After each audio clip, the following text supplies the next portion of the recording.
She said, man, I could carry around a burden. Those boys said to me that. Working continues. Good morning, St. Louis. Meant to walk the dog, get the kids off to school, shower, what's to wear. Hey, Jen, what's the weather? I'm tracking the potential for some strong storms this afternoon. Ooh, running late. Would I take 270 or 170? And if you want 270 is causing some delays. What would I do without you, Laura? What else is going on today? Here's a rundown of this morning's headlines. Got it, thanks. Now I'm ready to start my day. Good morning, and thanks for waking up with us. A great day starts with News 4 this morning. Watching out for you. What should we do? I'm going to cashnetusa.com. I can apply in minutes. And if approved, we can have the money as soon as the same business day. Go to cashnetusa.com to apply for the money you need. Over half of all men suffer from ED or PE. Either condition can ruin your sex life, but both are very treatable. Name brand pills don't work for everyone and can have serious side effects. In just one visit, the physicians at Paramount Men's Medical Center can help you eliminate your ED or PE and get your sex life back, regardless of age or medical history. You'll see results on your first visit, guaranteed, or pay nothing. Call now. You've worked hard. You've earned a life that you can call your own. Retirement worries shouldn't get in the way. But many Americans like you are finding that retiring on a fixed income is harder than they expected. Fortunately, there are programs that can help. Benefits check to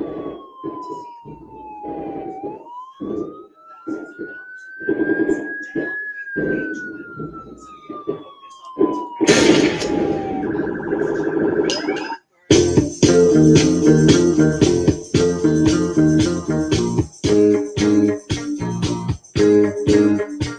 One of these days you gon' see me, but I've been right here all the time. Hey, hey, hey, you gonna reach out to touch me, but I won't be there by your side. No, no, no, you're gonna wish you could treat me thirsty like the desert ground. Y'all know what time it is. What?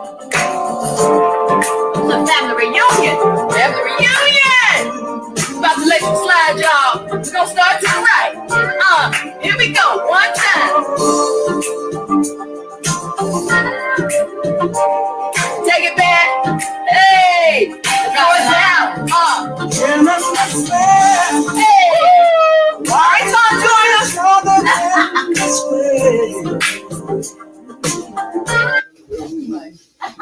All right, see this.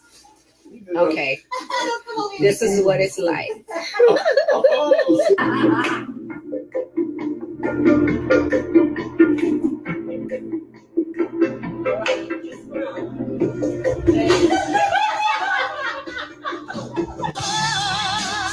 No, no, no, no, you can't breathe it. I'm wise, close to your game.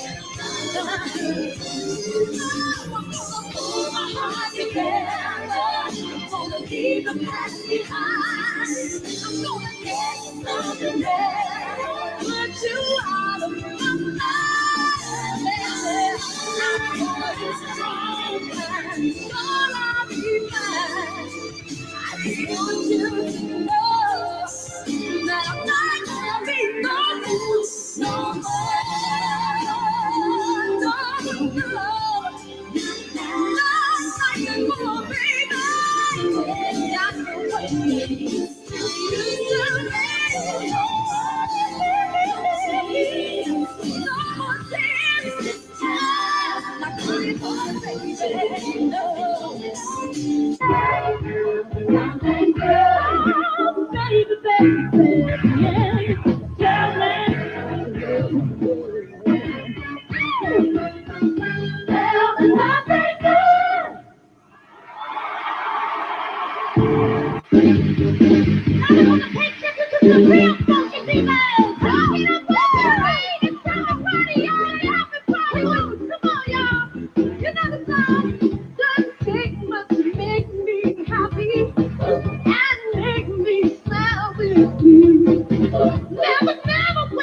Packed up all the pain, left the tears outside my door. And I'm not gonna be the one who's left out in the rain no more. I see it so clearly, the writing is on the wall, telling me I'm gonna be alright after all. Now I've opened my eyes, and I'm finally wise. No, no, no fool, no more. And no more. Now the nice people, it's not the way it used to be. No more, no more. See, but this time, I'm wise. Nothing going on. They right. This is rehearsal. Oh my gosh, you guys kidding? All right, we're in sound check.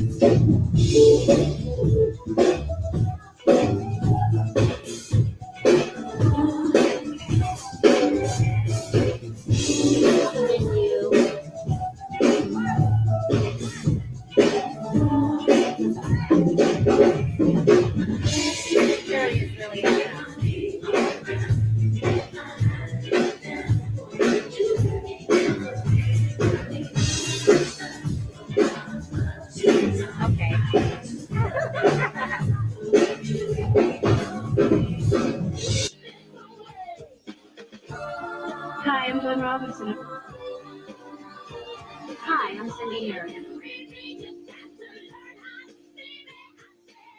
Free your mind and the rest will follow.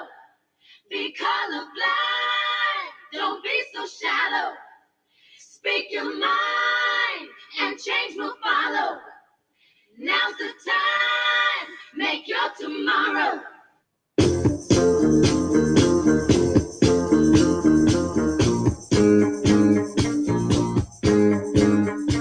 One of these days you gon' see me, but I've been right here all the time. Hey, hey, hey, you gonna reach out to touch me, but I won't be there by your side. No, no, no, you're gonna wish you could treat me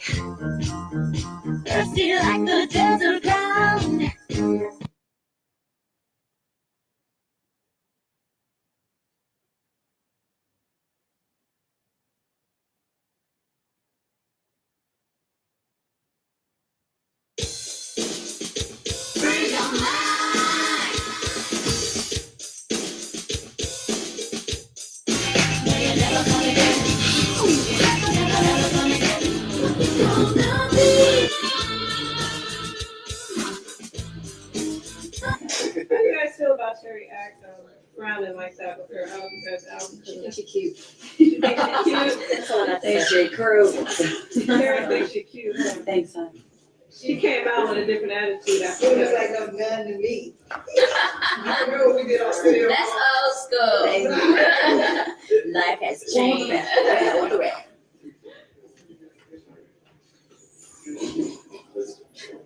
Wait, what was that? Mr. T did in Rocky. What was that? Rocky 3. Was it Rocky 3? Put the camera on my purse. There we go. I don't have a lot to say. Come and see Terry. That's Terry, Cindy, and Ron. I trust that feeling. Does anybody have any questions of me before I get out of here? Let's see what you guys are saying. What's up, Soul Sister Rona? Hey, Taalik. I'm the brother that did my Mike Jackson in Tunica, Mississippi. Hey, now. Hello to Terry. Respect. Bless up. Bless up. Bless up. Come and see Terry. That's Terry, Cindy, and Ron. It's Terry.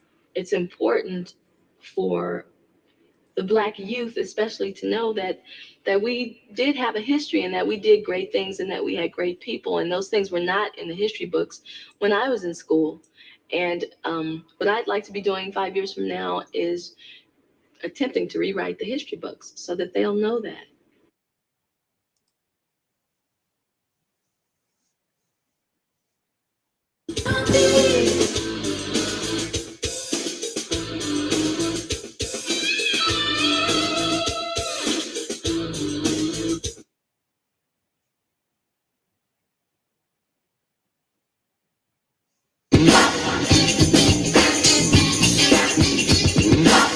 To ring out in perfect harmony, Terry Ellis becomes the first of the divas to offer the world her singular sound.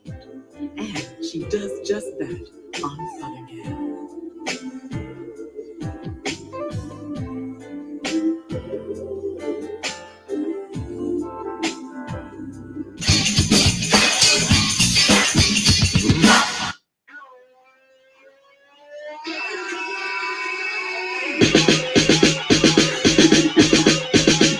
Yeah.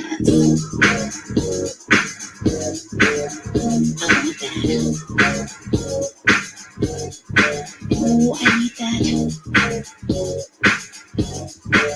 Got to have that. It's me.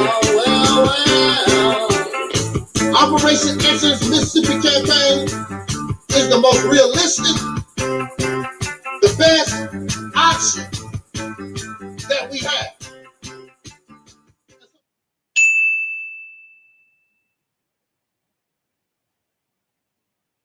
I'm sorry, bro. I'm getting lunch with a friend. Friend? yeah, just a friend. We're just seeing how it goes for now. But yeah, someone I'm sort of into, I guess.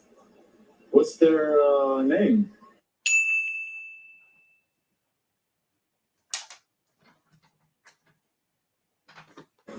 Whoa! Whoa! Whoa! Whoa! Whoa! Whoa! Y'all know what time it is. What? The family reunion. Family reunion. About to let you slide, y'all. We're gonna start to the right. Here we go. One time. Take it back. Hey, throw it down. And understand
let's get this party started.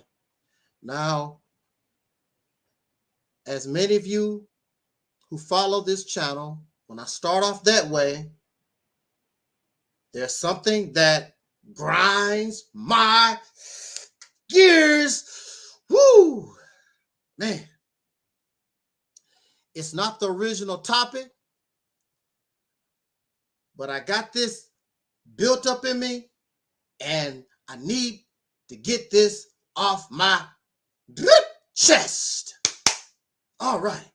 So how are we doing this evening?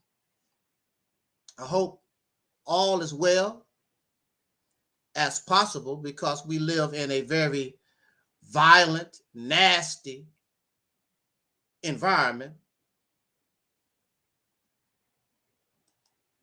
And anything can happen to us at any time. So all we can do is try to avoid the pitfalls and the traps and the predators and the deceivers, the liars, and the list goes on and on. Those in this horrible environment, that if our parents were smart, they would have never put us into this place. Mind you, it's not their fault, because it was done to them. They did not ask to be here, and their parents didn't ask to be here. Unfortunately, as they say in gambling circles, this is the hand that we've been dealt with. And we didn't even know we was going to be part of a game. So since we are here, whether we like it or not, we are either going to live or we're going to die. Now, if you choose to die, then I would assume perhaps your worries would be over. But according to religious folks, you transition and go to another place, and there's no guarantee that that new place would be any better than the place that we found ourselves in today. That's speculation, as nobody has come from the other side. Nobody has come from the dimensions and planet Nubaran and the black planet or whatever. Nobody have come from none of these places to report. And my mother and my uncle and my pastor who have transitioned, they told me if it's possible, they will come. And I've been trying to communicate with them so they know I want them to come to this live stream. Don't y'all be scared. Don't be scared. Don't be scared now. Because I have invited my mother, who has transitioned, my uncle and the pastor, and many, many other folks who have gone, who have transitioned, including Malcolm X, Dr. King, some of our famous people. Any of you out there in Ghostland, in these other realms and dimensions, any of you are always welcome at any time to come here and tell us about the other side.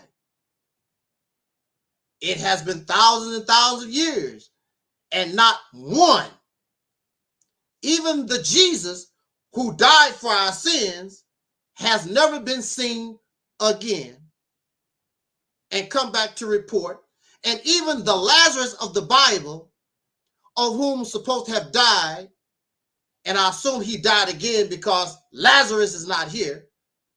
But even when he came back to life, and even when Jesus came back to life, nobody reported, nobody described how it was like to die and come back to this life. And why would you want to come back knowing you're going to catch hell? I don't understand that. Once you're leaving this place, I think that you'd be happy to get the hell out of here. Me, myself. Hey, look, How wonder they don't come back. Who the hell want to come back to this? Crazy ass human beings, the most intelligent life on the planet. Crazy as a loony bug. Who in their right mind would want to come back here? I wouldn't. I wouldn't come back here to talk about my experience or none of that stuff. Y'all will find out on your own soon enough. I'm done with that. Had enough of that. So don't y'all get scared. Don't you get spooky on me.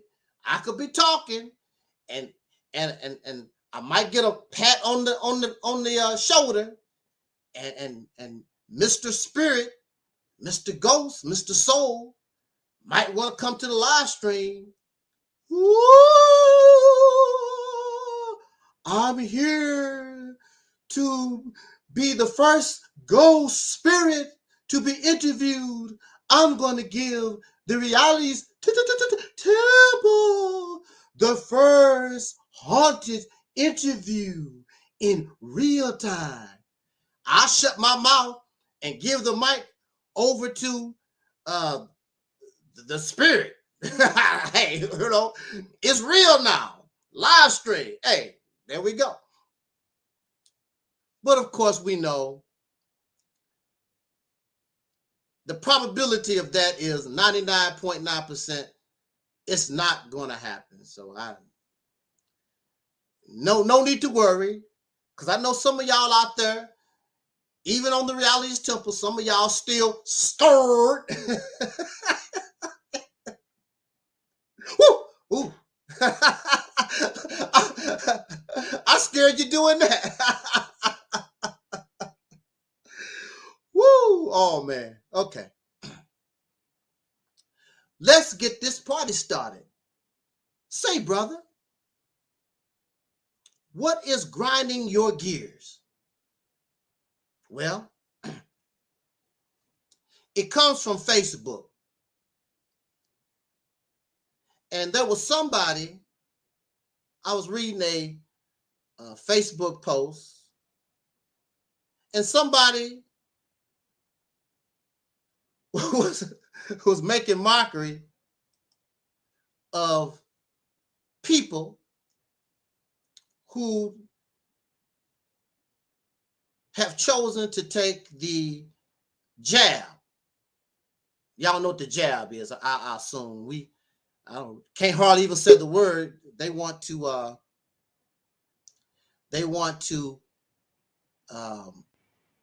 flag down and mess with your video. So we're gonna call it the jab or the jacks.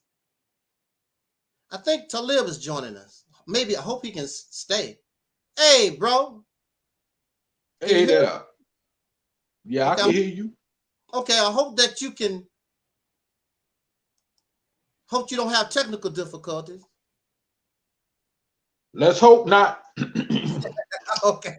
Well, you know, if you do, we can always go back to the old, tried and true. So I was on my Facebook, and what grinds my gears is there was a person on a post, and this person was making Mellow Cat. Hey, you cutting me off. You disturbing my comments. I'm sorry. I apologize, brother. They get so excited. I'm go ahead. Hollering that Mellow Cat. Yeah, go ahead and get it all out. Go ahead and get it all out. They get all excited. I don't know why they get excited. Hey. Here, you want to take over? No. I give my shout outs to Twin Pyramid, Soul Brother 85, and Mellow Cat. Yeah, okay. And those that's with us. Yeah.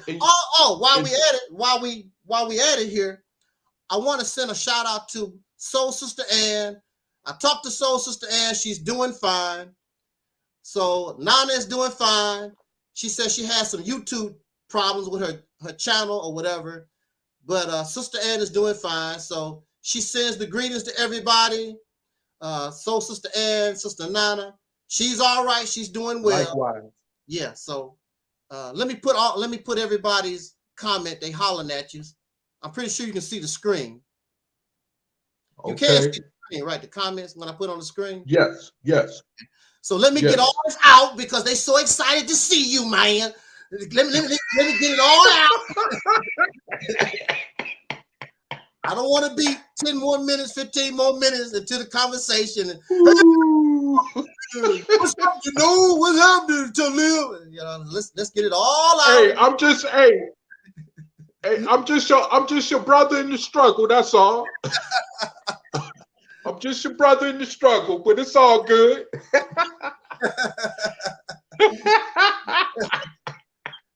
Let me get it all out. Let me get it all out.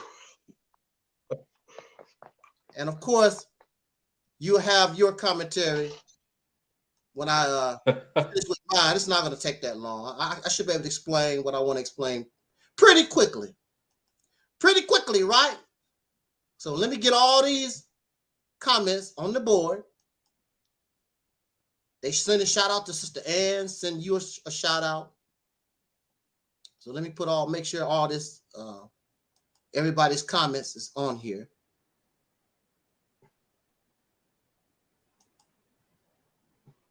Shout out to Sister Ann. She's all right. She's doing fine. Okay. How do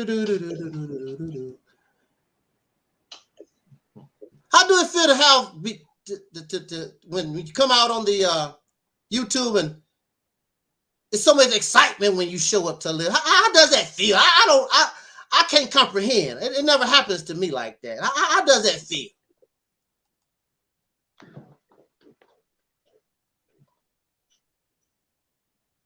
Guess he didn't hear me. Can you still hear us? To live. Yeah, I can hear you now. Okay. Okay. You kind of going in. Yeah, I was wondering, how does it feel when you come online and all this excitement and stuff happens when you come online like that? Because I never experienced that myself.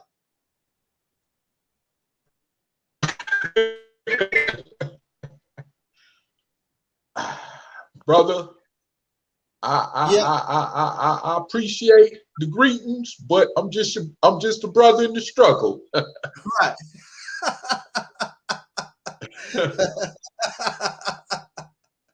Cool.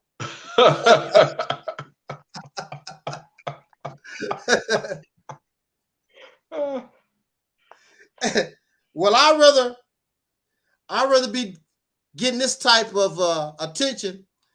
I don't know what they would do if Sister Nova showed up on the screen. I don't think she'll be getting that kind of welcoming party or Piggly Wiggly. It wouldn't be looking. You talking about Noble? Yeah. Okay. I don't think she and the rest of the demons of darkness, I don't think they'd be getting that type of greetings. Yeah, Piggly Wiggly and what's her name? Big Fat Hog. Pork chop. Yeah, pork chop. Yeah. No, we don't eat pork here for 2 reasons here. 3 reasons.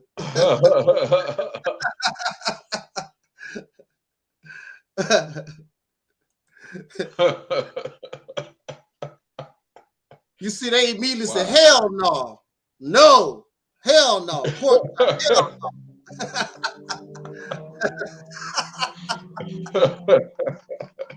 That's immediately.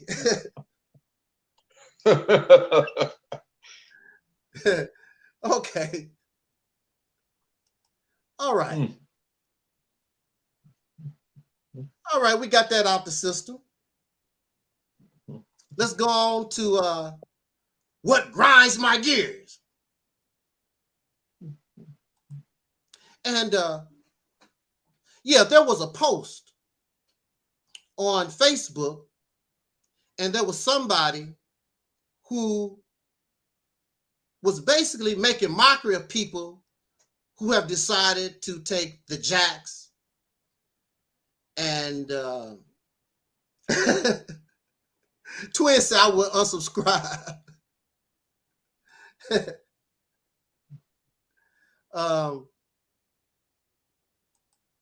You can still hear us because I know you be having technical difficulties.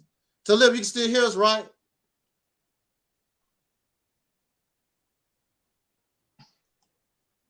Talib. Yeah. Okay, I just wanted to make sure you can still hear us. If you can't hear us, let me know. You keep going in and out. It's just becoming staticky. Well, you're fine on my end. It's on your end. We hear you good. Yeah. Yeah, it's staticky coming from your end. I don't know why. It's fine on my side. Just go ahead. Hey, look. Why don't we just save the trouble? Just go ahead and call. Huh? Just go ahead and call. Put you on speakerphone. All right. Okay.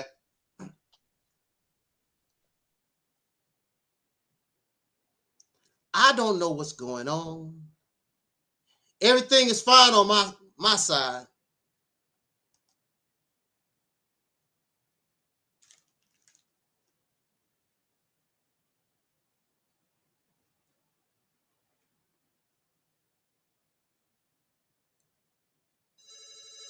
Yep, we can go back to the speakerphone.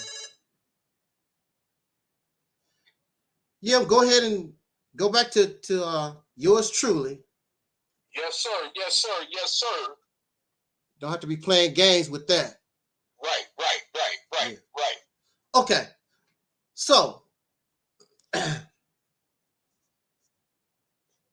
again, for the third time. Okay. What grinds my gears, there was a person on Facebook who basically was making mockery of people who have chosen to take the vax and whatever. And then what really pissed me off is when they said that there was a person and they was laughing at them and joking how stupid they are. How stupid they are. They wearing a mask in a car. That's really stupid. They already took the jacks and they wearing a mask in the car. They so stupid.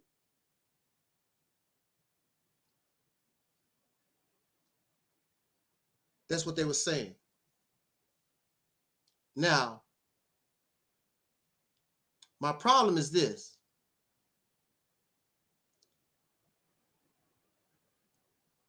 First of all, you didn't buy no mask. You didn't buy that car.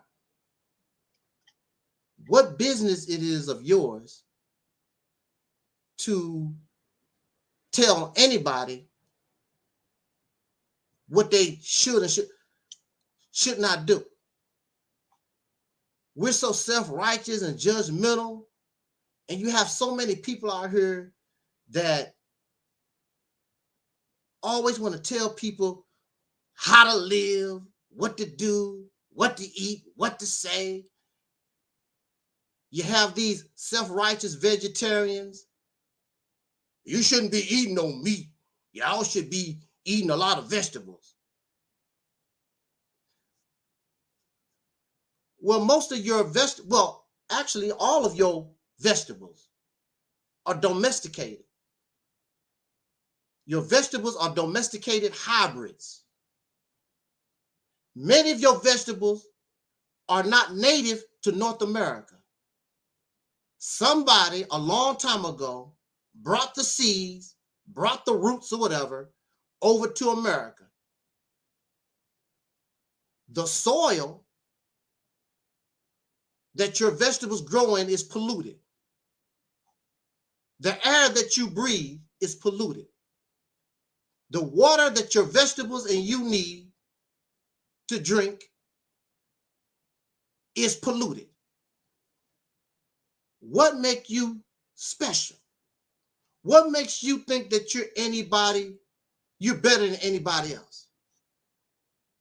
Now, when it gets to the point where you can tell me you can't die and you can show us not how to die, then perhaps we should be listening to you. But until then, you really need to mind your own business. Do what's good for you.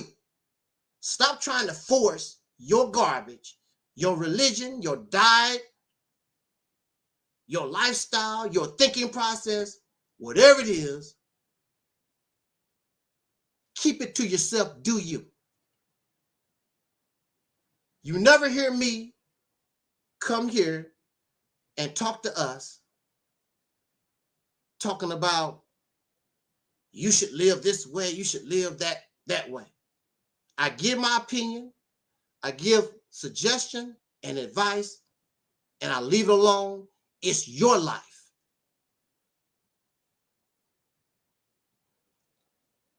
We should be tired of people, government, or other people telling us how to live our lives.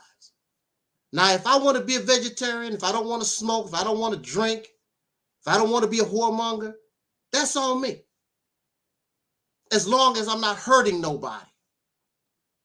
How is somebody wearing a mask in their car hurting you, harming you? It's not harming you. If it's causing you any kind of harm, I can understand. But if it's not causing you any harm, it's none of your damn business. Who cares? We got government controlling us.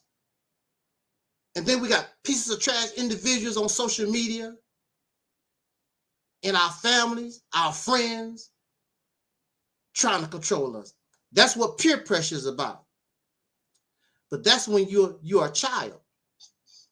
And a child is influenced by their peers. And they are willing to do dumb stuff to be part of the clique.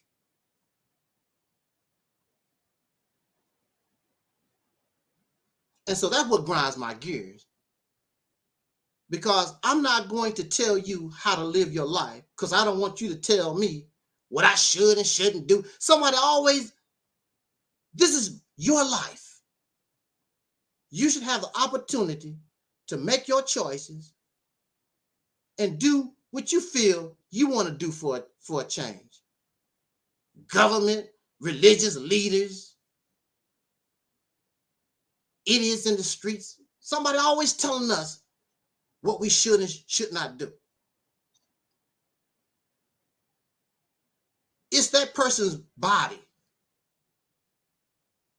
If they want to take the jacks, hey. If they don't, hey. It's no business of mine.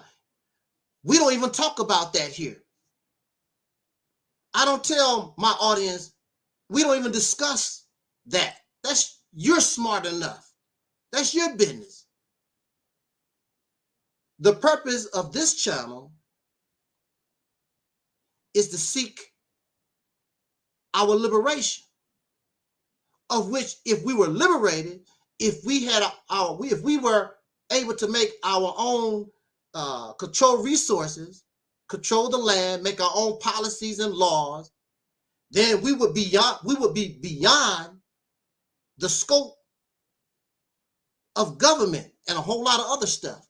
But since we refuse to do those things, and even some of these citizens whom you think got white privilege,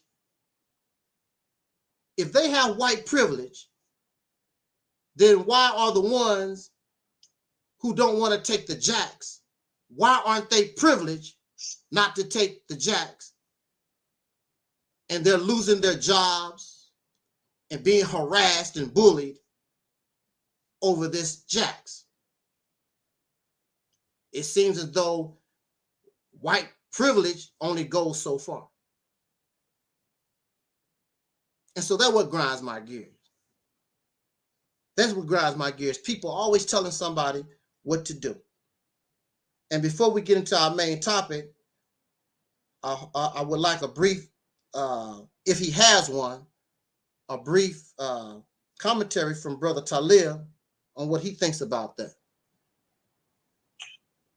Yes, brother, you brought me back to a memory I really don't want to think about. But remember our last podcast we did, and I was talking about how I still feel a friend of mine's death was also involved the police. Yeah. Well, one of them, which happened to be the bad guy, the one that was illegally raiding his storefront, looking through his paperwork, you know, would be the type to tell, you know, them how to run their business, how to set up you know, they clothing, merchandise, how to, you know, how to you know, clean, keep their place, you know, decked out or whatever, and this and that. And I'm like, man, it definitely appalls me. And then this one of the main idiots that was, you know, hating on the brother, may he rest in peace, you know, Chester Fleming, you know. And so, you know, I'm like, you know, and I've seen personally experiences like this go on, you know, even especially when I was in Islam, you know, you had brothers telling you know, well, yeah, you shouldn't eat pork, you shouldn't eat catfish. Yeah, you know, but you found most Muslims that ate catfish, you know. Some Muslims ate catfish, you know. You know, but and then when they go to the penitentiary and get involved in Islam, whether it's the Moorish Science Temple or whether it's the Nation of Islam or the Orthodox Sunni Islam, you know, they catch one of they who they refer to as their brother man eating pork, they gonna admonish him.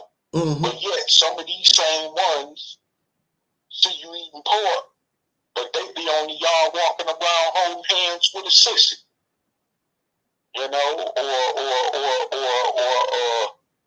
you know what I'm saying, and, or they'll turn around and you know, tell you know, be breaking in other folks' locker boxes, stealing their stuff, you know what I'm saying?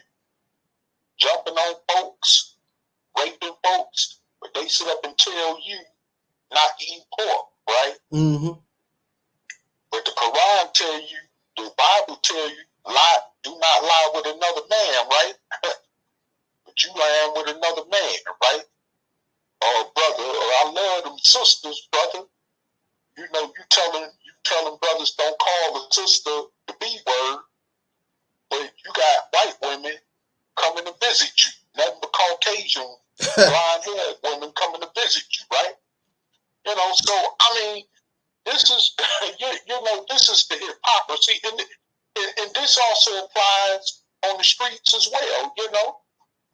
I mean, you know, get a lot of these people, you know, telling you know, or you know, you shouldn't be eating corn, corn is not good for you, tell you with certain other food, you know, the peanut ain't, like in the Nation of Islam, they say you shouldn't eat nuts, right? But, you know, I never seen, you know, far as I know, nuts has helped people health-wise, you know, and nuts has been around for a long time, you know what I'm saying? So I mean, you know, to sit up and tell people, you know, what is squash? You know what I'm saying? It's certain things about squash that's not good. You know what I'm saying? But you telling people that they should eat squash, you know? So, I mean, it's like, you know, make up your mind. What's wrong to do and what's right? And like I heard you say one time, piggybacking off of, there's no wrong or right. It's called logical or illogical, basically. So, to sit up and tell another slave what they should put in their body or what they should not put in their body, well then they need to not only apply that to themselves, but to their every area of life that they live. You know what I'm saying? Mm-hmm. If you telling the man don't eat pork, then don't be laying in the bed with a homosexual. if you telling somebody not to eat catfish, then don't be messing around with the pink fish. You know what I'm saying? You know? I mean, come on. Let's keep this real. You know? And it's like, you know, I'm sitting up and according to the teachings of the Nation of Islam, you're only supposed to be married to a Muslim woman, right? Which caused Muhammad Ali's first marriage to be broke up with because the sister wasn't trying to become no Muslim, right? Mm-hmm. But yet you got some of these brothers today in Islam that's made the Christian women, and they not forcing them away from their Christian religion, or else that mean the end of their relationship. You see what I'm saying? Mm-hmm. So, are you really committed to your religion, or are you just committed to some flesh? I mean, you see what I'm saying? So, I mean, this is what I'm talking about, and this is the reason why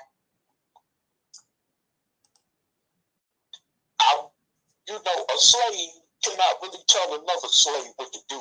Exactly. You know what I'm saying? And because we all messed up. Yes. In this boat. You know, and we ain't none of us any better than one another. And I don't care how poor you is, how rich you is, you're still a slave. You know, and this is what I want to say too. You know, people got the tendency to sit up and say, well, money commands power. You know, if that was the case, then all these Negro millionaires in this country, and billionaires as well, the few that we have, don't call no shots in Hollywood. Right. Don't call no shots in the sports industry. Or their profession, or whatever their profession is. How come you got the Peckerwood making more money than them? Off their talent. See what I'm saying? If they supposed to be about that power, enrichment, or power, right? You got the Peckerwood making billions off your, you know, music.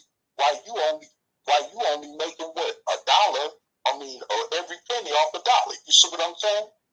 Right. So, I mean, tell me, who's the one with the power? You or who you call the man? That's running. You see what I'm saying? So, I mean, man, get out of here with that. You know? And this is the reason, and this is not to talk down on our brothers and sisters for wealth.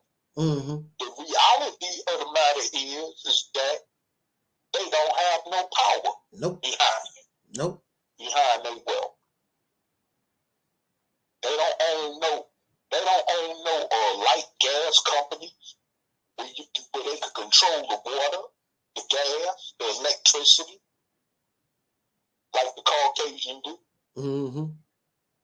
Yeah, you got a few that may be CEOs of certain type of company firms or whatever and this and that, but they don't own no major stock in no real resources that calls for human that calls for the dependency of human survival. You see what I'm saying?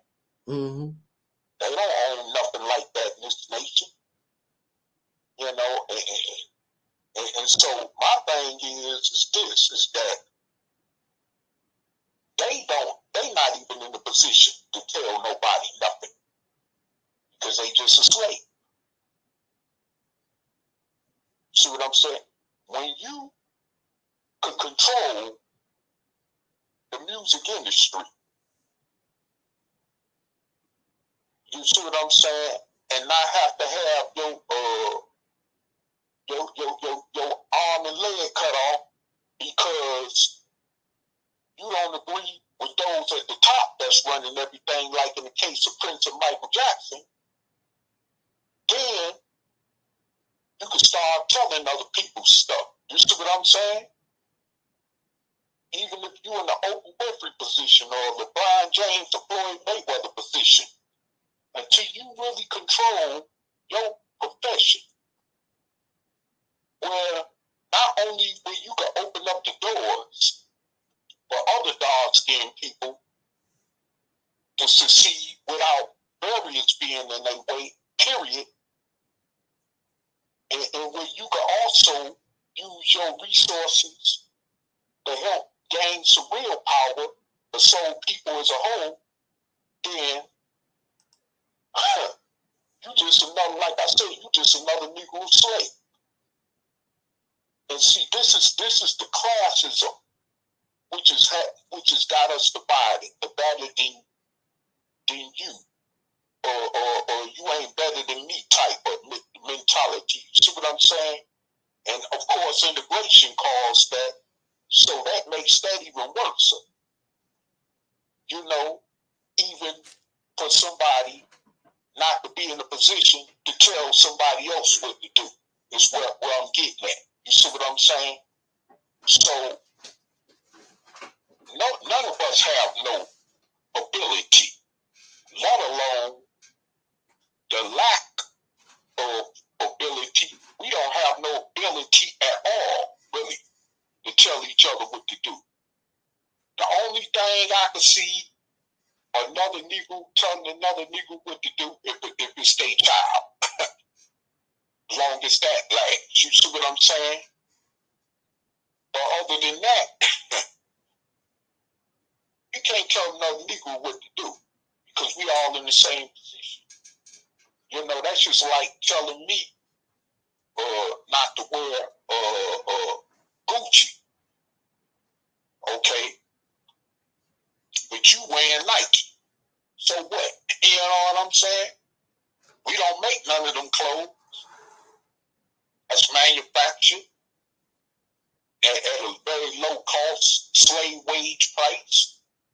But on a retail price, cost you an arm and leg. You see what I'm saying? So we don't manufacture nothing. We don't even manufacture or control the food that we eat, or grow the food mostly that we eat. See what I'm saying? So for you to even call yourself trying to tell somebody what they should consume, you see what I'm saying? Like you said, and most of your food is domesticated throughout this planet Earth. So we don't have no, you know, we're not in no position to call no shots on nobody, to make them or to even advise them to do anything. Quiet as kept. You know, although sometimes good advice sound great, but at the same time, if you're giving me that advice, I would say, well, help be behind the advice you're giving me. Mm-hmm. In other words, if you want to see me successful by giving me advice, help me. You see what I'm saying? And see, most Negroes don't do that. They'll give you a bunch of advice, but they won't help you. Mm-hmm. You see what I'm saying? So that's another thing too, you know. And this is the reason why I say that. This is why I don't put myself. I don't try to put myself in a position, man, to deal with a whole lot of folks. And even if I live somewhere right now where I was encountering every day other people, majority that look like me, I definitely would not, you know, put myself in a position to deal with a lot of people because there's too many false agendas out there, especially for somebody to be telling somebody else what to do, especially when they don't call the shots. And a lot of times, sometimes they could just be telling you what to do or calling themselves trying to advise you what to do out of self-hatred, you know, like in the case with that cop that I was telling you about that frequented my brand's place of business back in the day, you know.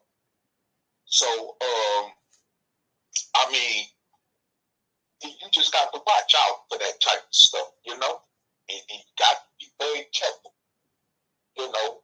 Who's even trying to give you advice? Who's even trying to tell you what to do or what you should do or how to do it or how not to do it? Watch who they is and watch where they coming from.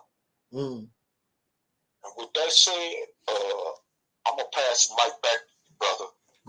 Great. All right, on time. Thank you very much. I just want to add also,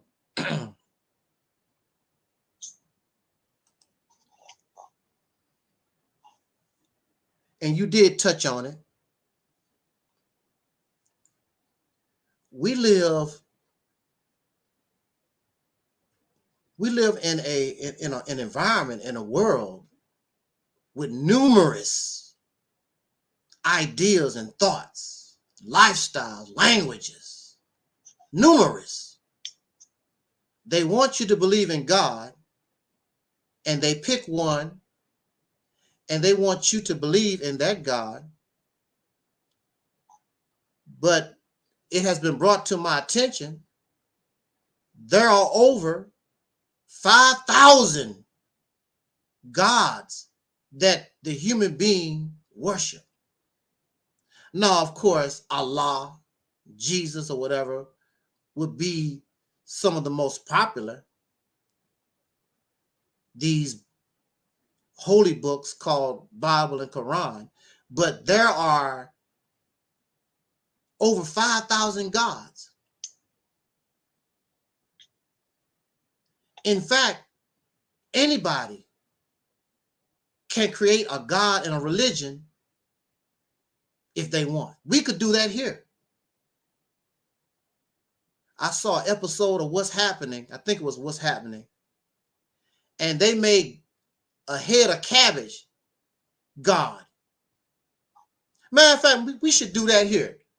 A head of cabbage should be our god. At least we could eat it and get some kind of substance from the cabbage. These other gods ain't giving you nothing. We live in a world of numerous ideologies, diets, languages, cultures, and everybody or so many or certain group of people want you to be like them. And even when it comes to those things which are detrimental, like drugs and alcohol and so forth, in the current environment and civilization, those things are great temptations for people. And they find it difficult not to be drawn to illegal drugs and pornography and strip clubs and whatnot. They find it very difficult and hard. I cannot judge people based upon me. There are those who have decided to take the jacks because they feel as though that's the right thing to do. Then there are those who take the jacks because they are forced. They'll lose their job or whatnot. Do you know how much strength it's going to take for you to stand on your principle, lose your job? That's how you pay your bills. Some of these people have been on their jobs for years, but because they don't take this jacks, well, We're going to find somebody to take your place who have taken the jacks. That's what we're dealing with. It takes a lot of heart for somebody to decide to disrupt their income based upon the principle, this is my body, and I should have the right to do with my body as I please. And I'm willing to lose my job over it. Takes a lot of strength. Now, you might have the strength to do that. A lot of people don't. Just like talking about our ancestors in slavery. For some reason, we think, or some of us think, that they should have rebelled and had this big uprising. There's a thing called fear. Everybody can't do that. Everybody's not a fighter. They're not like you. Everybody's not up for that ass whooping. They said, that ain't gonna be me. Look at Kunta getting his ass whooped. What's your name? Her name Kunta. Wrong. Slap. What's your name? Her name Kunta. Wrong. Slap. What's your name? Kunta Kinte Jr. Nope. Slap, slap, slap, slap, slap. Okay, goddamn, stop. Okay, my name Toby. All right, let's stop it. Even Kunta had to give in. There's a lot of people who did not give in, and they were whipped to death. So I cannot judge, and I'm not in a position to judge nobody. And just like our brother Talib just said, we have a lot of people who will suggest this and give you this advice or whatever, but they won't help you. Okay, you don't want me to take the jacks. So how am I going to pay my bills? Put that on Facebook. You don't want me to take the jacks. You want to laugh and make mockery. So what are we doing? What are we going to do? Because I have to pay my bills. A lot of y'all have 4, 5 children or whatever. They need to eat. They need clothes. Wintertime is here. Fall, winter. You need heat in your house.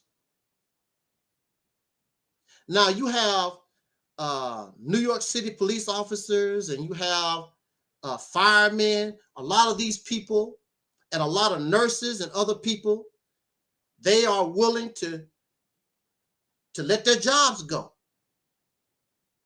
Where is the non-Jacks community come together? How are you going to support one another?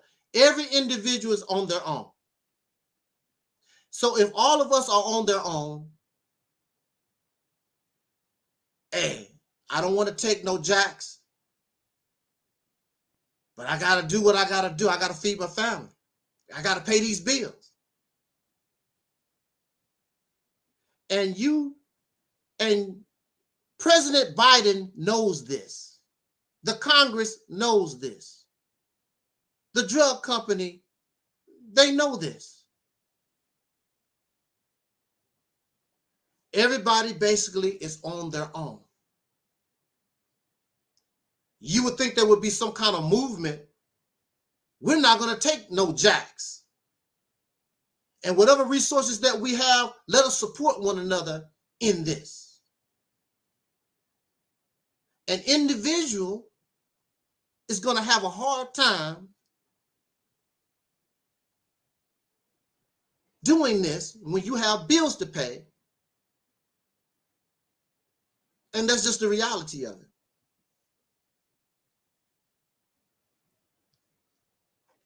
There's a lot of temptations. They put women's booty all over the internet, books, magazines, soft pornography, hard pornography, liquor. It's a whole lot of detrimental temptations out here, and a lot of us are very, very weak. And we end up in trouble because of that weakness. That's why it's important for something like the Mississippi campaign, so that we can, at least in this geographical area, begin to protect ourselves and be able to control certain things. We still won't be able to control everything.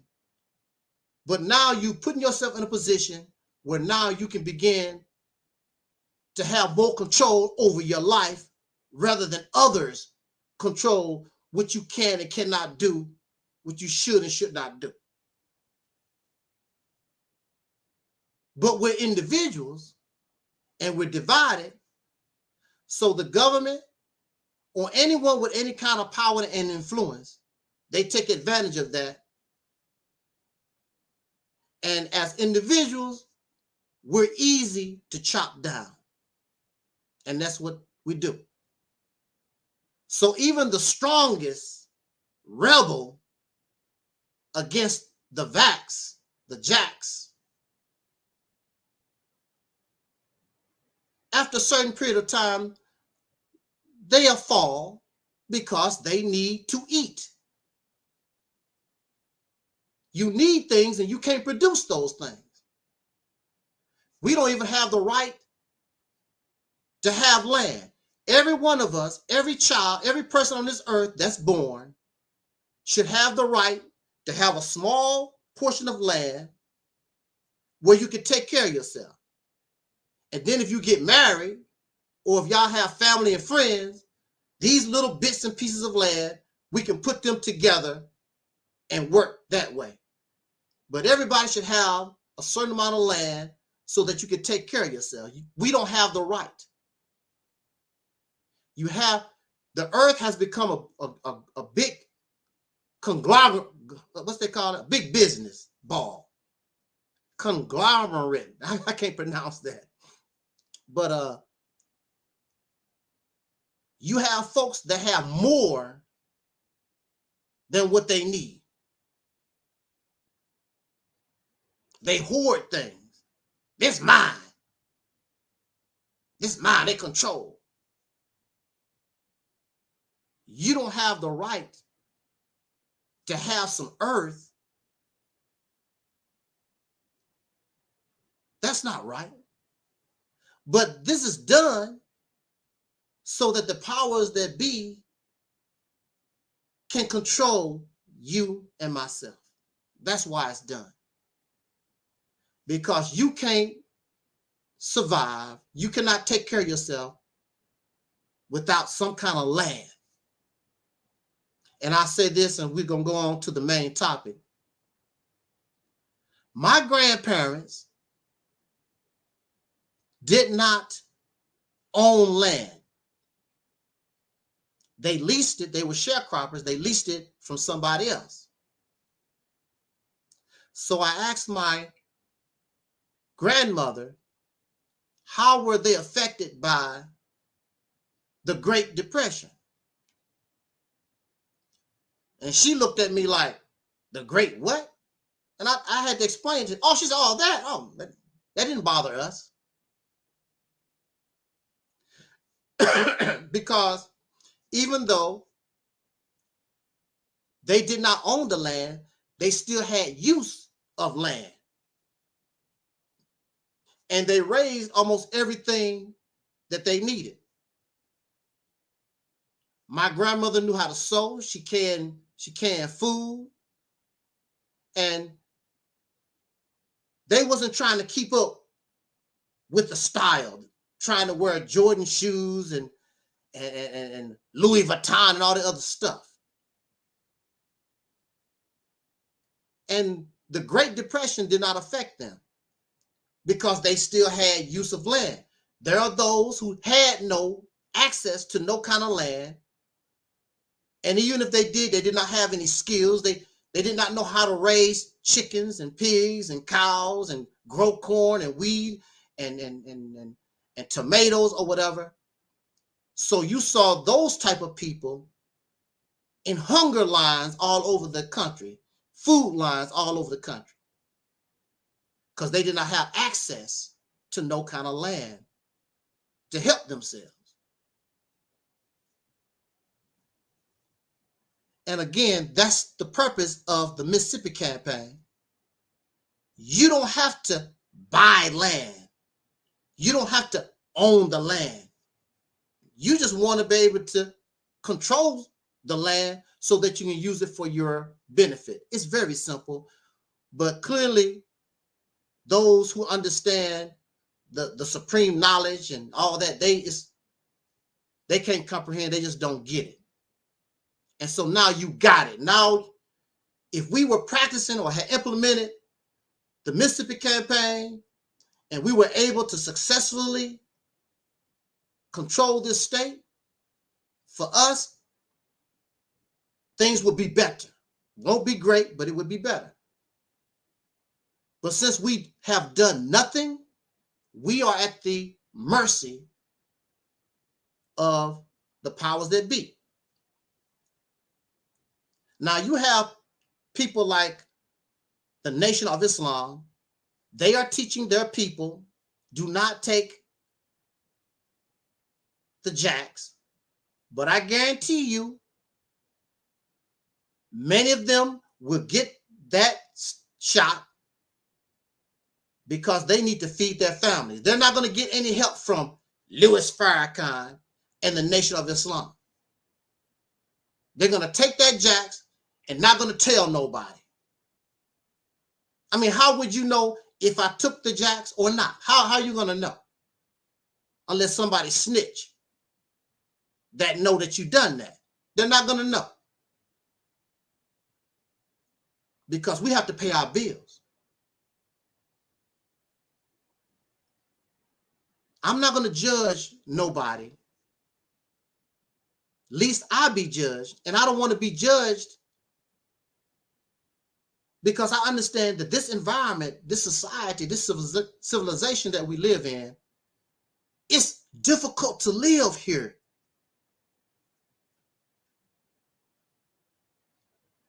How many people been evicted today? How many people are homeless on the street? How many people are going to take that jacks and they really don't want to? This is a difficult life for us. Proper leadership, if we have proper leadership, that leadership is to help us live better and work in our best interests. Your leadership, our leadership, including Farrakhan, because you don't want your people to take this jacks. But at the same time, Farrakhan has not set up. They're doing nothing to support their people.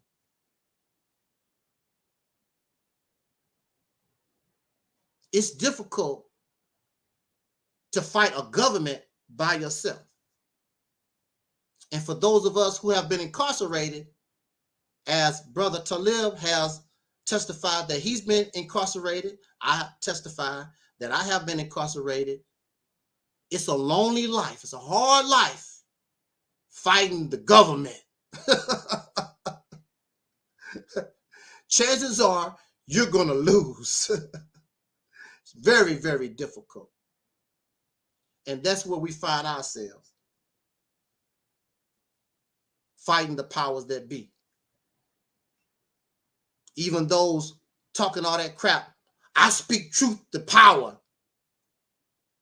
They're not going to tell you they sneaking around, went to the clinic and got that jacks. Not going to tell you. Don't be shocked if there's a lot of, later on, there's a lot of people exposing people, not because of your criminal record, not because you slept with your brother's wife. They're going to start exposing people. I know so-and-so talk about they don't get the jacks. They got the jacks. It's a hard life. I'm not going to put that kind of pressure on those who come here. It's your life. You know your situation, and you do what you feel you must do. Our priority is to seek the liberation from an oppressor once and for all. Because really, it all don't mean nothing as long as you're under the domination and the control of somebody else. It don't make no difference whether you get the jacks or not. You still dominate. You don't control no resources. You don't control the water. You don't control electricity. You don't control gas. You don't control nothing. So in the grand scheme of things, what the hell, I mean, don't mean nothing. So with that said, we're going to go on to the main topic. And I want to thank Brother Taalik for giving his insight, which is always helpful to us, on what grinds my gears. The topic that we chosen is Black men's misunderstanding of female nature and behavior. Now, am I an expert? No, I have a theory. I have a belief.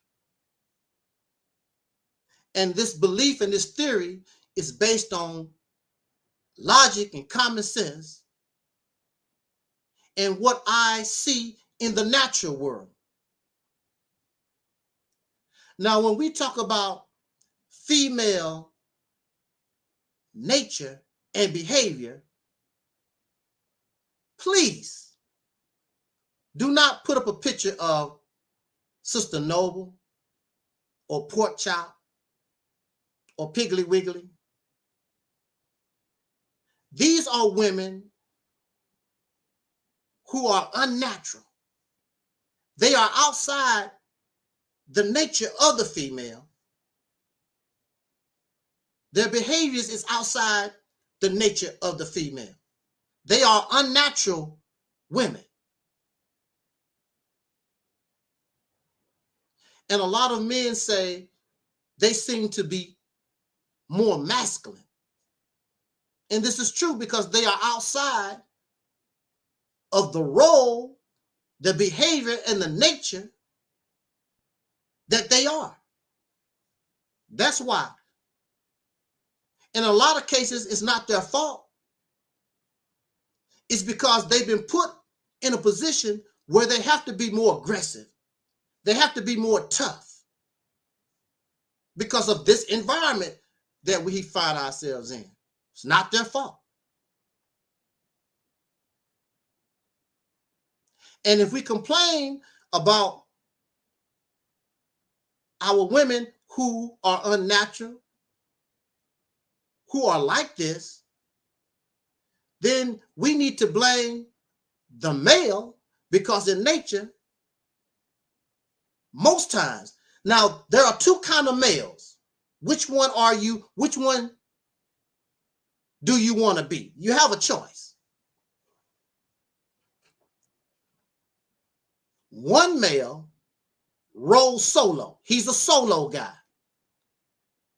And I'm referring to mammals because the human being is a mammal. And when you study and look at mammals, you have two kinds of males among mammals. You have a male like a bear. Male bears are not part of the family. Male bears only come around to get him some putty tang. He's running around the forest eating berries. I smell me some putty. He followed the putty, the putty smell. And then once he do his thing, he goes about his business and she goes about her business. So you have that type of male. among mammals. Then you have the male who will stick around to help. She's not helping him, contrary to religious belief that the woman is the helpmate to men. In nature, the male is the helpmate to the female because she's the one that has the burden of the next generation. So he sticks around, and his job, most of the time, is to make sure her and the offspring are protected, even if it means he dies. And a lot of times, it's his responsibility also to go out and get food or whatever. She stay in the den, she stay in the house, you know, the home or whatever, until the cubs or whatever is big enough so they can go out and travel. He goes out, hunt, brings the food back, feed the male and the female, and they can also take turns. He'll stay and babysit the babies, and she'll go out, hunt, bring food for the family.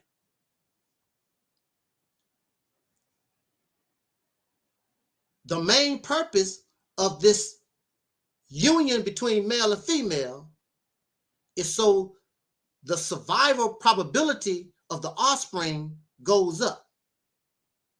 A solo female has a higher probability that her babies may not get enough food and fall victim to predators. But a female that has a male around, he can help her bring food. He can help protect that offspring. The number one priority is the offspring for male and female. Now,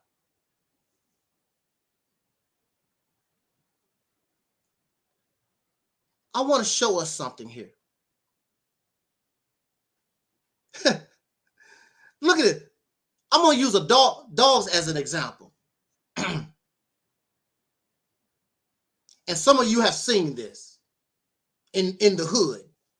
We have a lot of stray dogs running around. Y'all see this in the hood. Now, mind you, among dogs, males don't stick around and raise their babies. The female goes somewhere and she raised those babies herself. Now, the dog is a mutation of the wolf. Now, among wolves, that don't happen. They travel in a pack, and the males and females, they stay together and take care of those puppies, cubs, or whatever you want to call them. But we're going to use a dog because we love dogs. Some of y'all have a dog in the house right now. Hey, Scruffy. Hey, Sniffer. Hey, Lassie. Hey, Bucky. America loves dogs. Oh, they love dogs. You can't watch TV and there's a dog on TV slobbing. They love dogs. They love dogs more than they love people. I know right here where I live, every other week there's a dog story. You know, somebody beat up a dog. Oh my goodness, they need to get the death penalty for beating that dog. Oh my goodness. Look, people actually pay thousands and thousands of dollars for surgery, chemotherapy and stuff for dogs and cats. Like, what the hell? And these dogs and cats, he said Domino. Hey, Domino, that's Gary Wilson. I think that's Gary Wilson dog. Yeah, and the ever popular Spot. But I want you to check something out, though. I want you to check something out.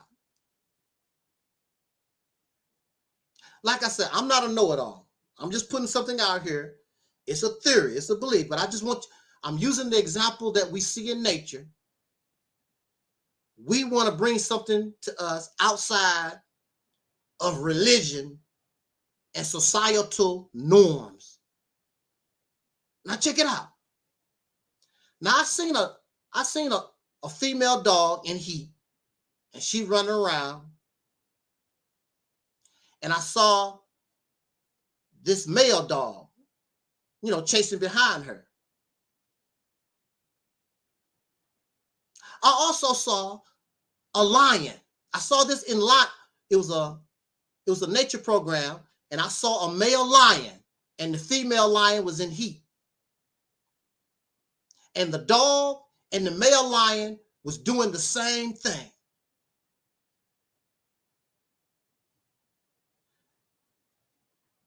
The male lion and the female lion, the male lion and that male dog, watch their behavior. They're not doing nothing to hurt that female. Well, that's because they want some poontang. That's true. But look at their behavior.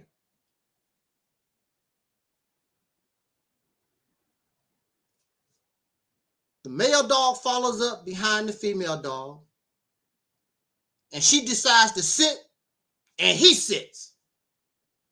I saw the female lion walk, and she sat, and the male lion sat. She stood up, started walking around. He got up, started walking around. She sat, he sat. Just following her around. What do you see here? What do you see exhibited by the male dog and the lion? You see something called patience. See, in our society, because of religion influence and societal norms, the male in this society, we're taught we want what we want when we want it, even if it means rape. But the male lion and the male dog, they show patience. You do not see them being aggressive toward the female.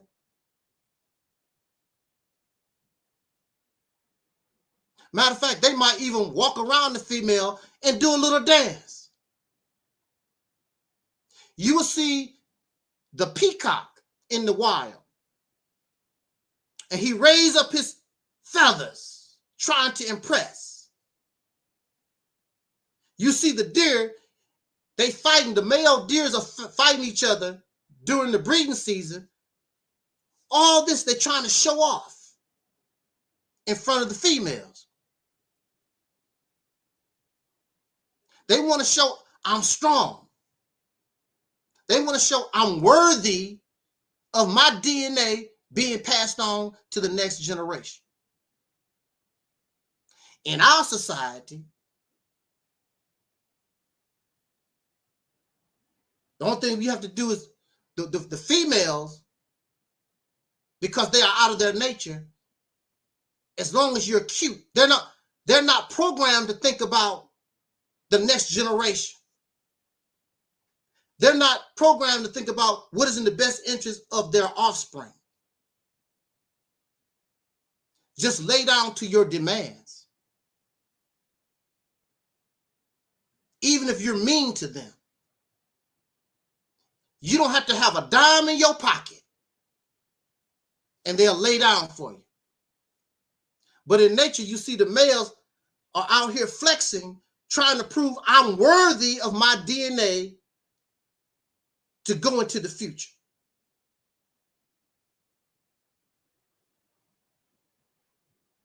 In nature, you will see the male bird. He would build a nest. Look at my nest.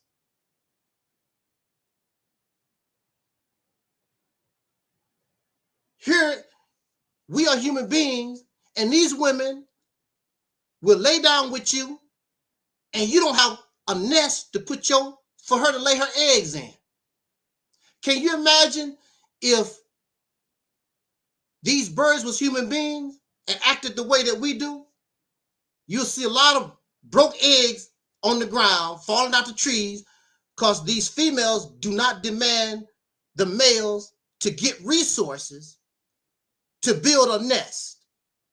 So she have no place to lay the eggs, and they just drop on the damn ground. This is our behavior in this society. But the women act this way, and they're programmed this way because of religious influence, which was created by men, and societal norms, which is dominated all over the world by corrupt men. And over generations and over generations, women have been conditioned to accept this, or they're forced to accept this in these different societies. Like Afghanistan, the women there are forced. You can, if you are a female in Afghanistan right now, you are only allowed to go to the 11th grade, and it stops. No more education for you. But we're taught that we need this education in order to advance ourselves. So if the men of Afghanistan is stopping the women from getting a proper education, that means they're purposely stopping their progress. For what reason? Because if you don't have education, because if you're not given opportunity, then you fall victim to the powers that be that control opportunity, that control the resources.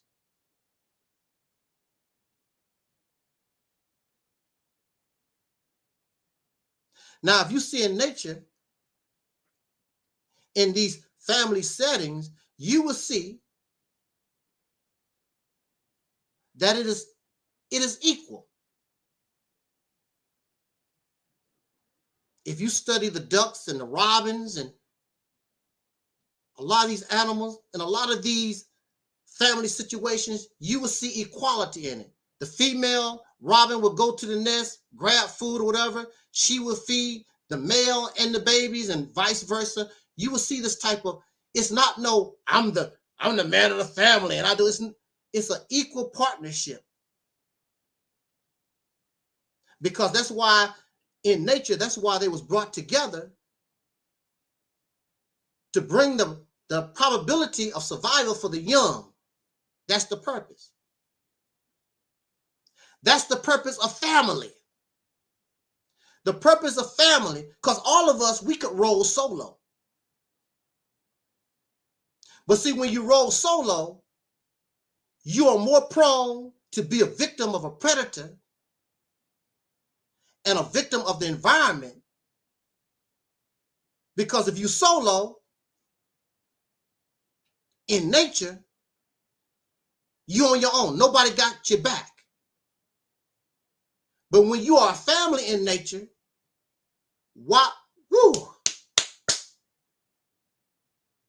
when you're a family in nature, while you drink, while you eat, a family member is watching out for danger.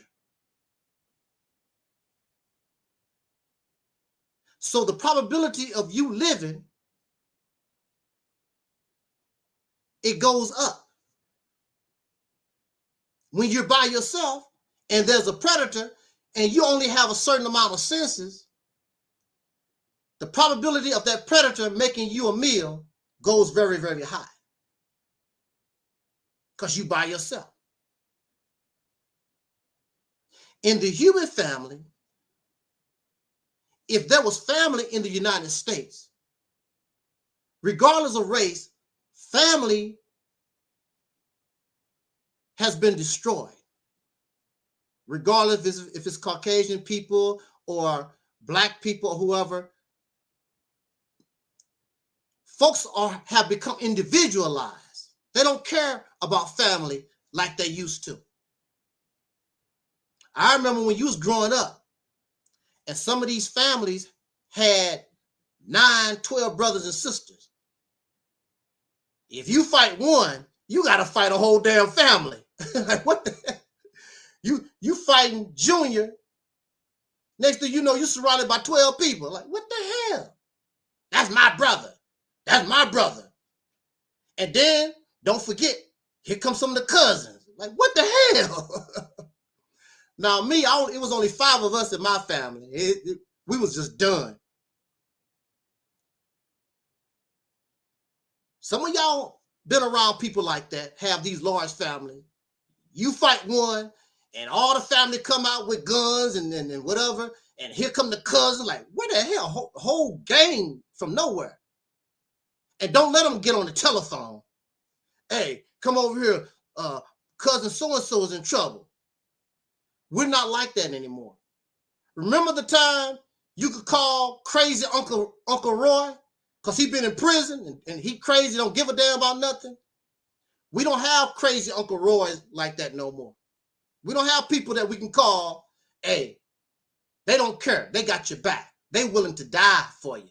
Your cousin, your brother, we don't have like that. You can't hardly borrow $10 from people no more.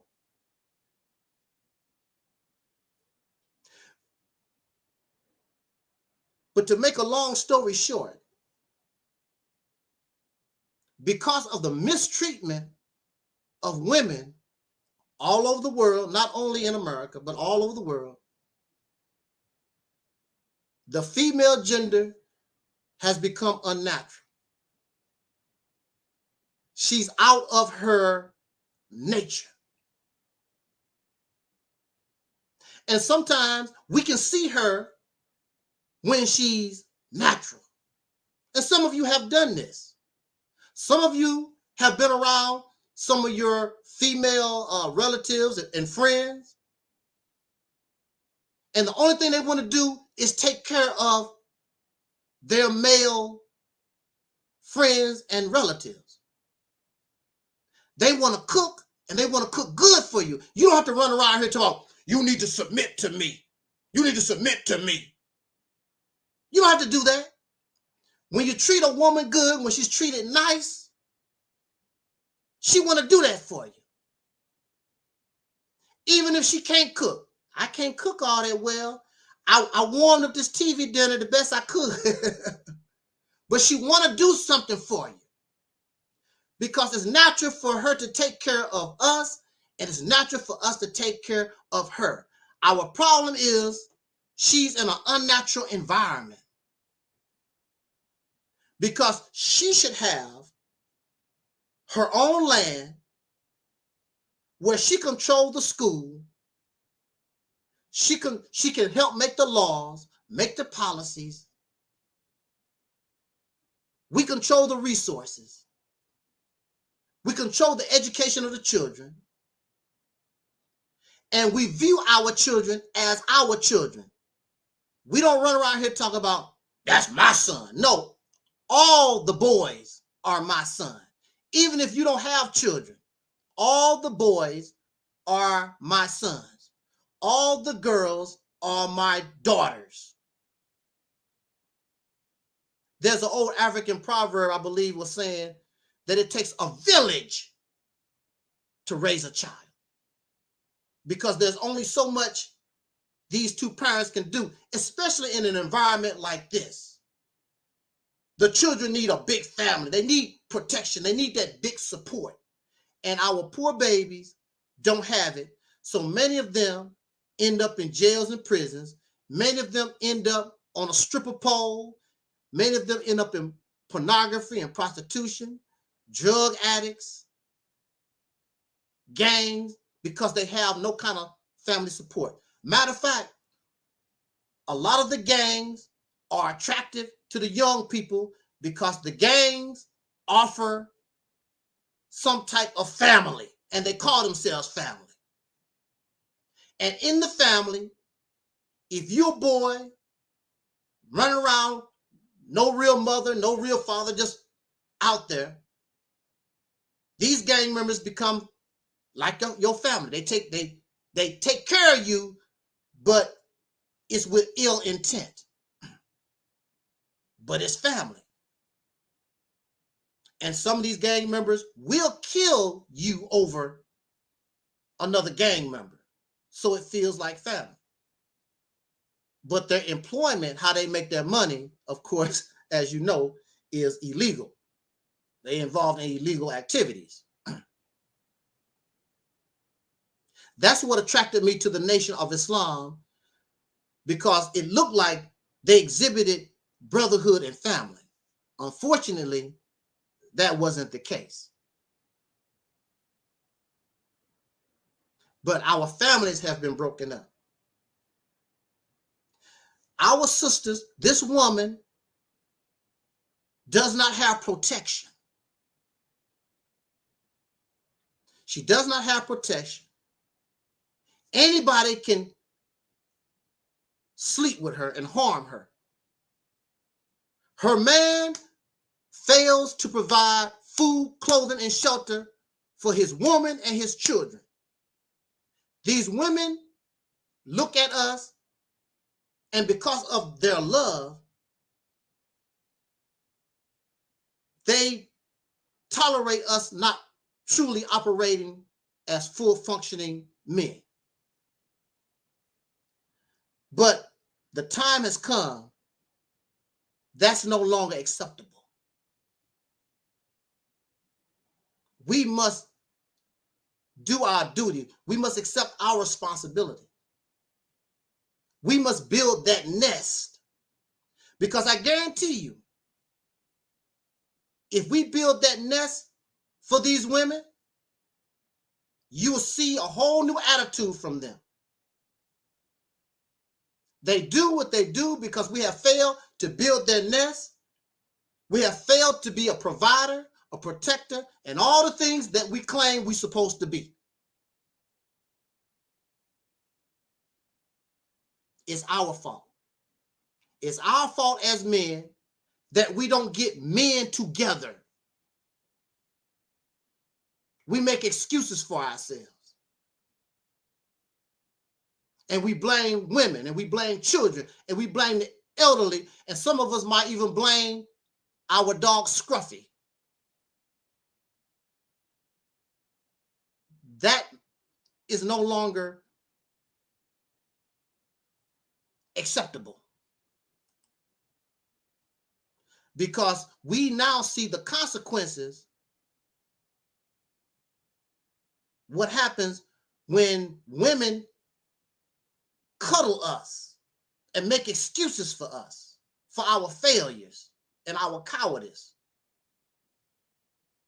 This is, we are experiencing the result. So you have a Kevin Samuels and a Tommy Sotomayor. You have all these weak men coming up who want the praise of being a man, but they don't want to do the work. So their agenda is to humiliate and to mock and degrade women, to try to make them submit to their desires rather than earning it. What is a woman gonna look? I'm gonna say this. I'm gonna turn the mic over to Aleeyah.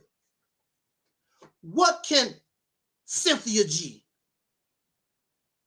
what can Pork Chop, what can Noble, what can any of these women say to us if we put them on a bus and brought them to Mississippi, and everywhere they went, we control it.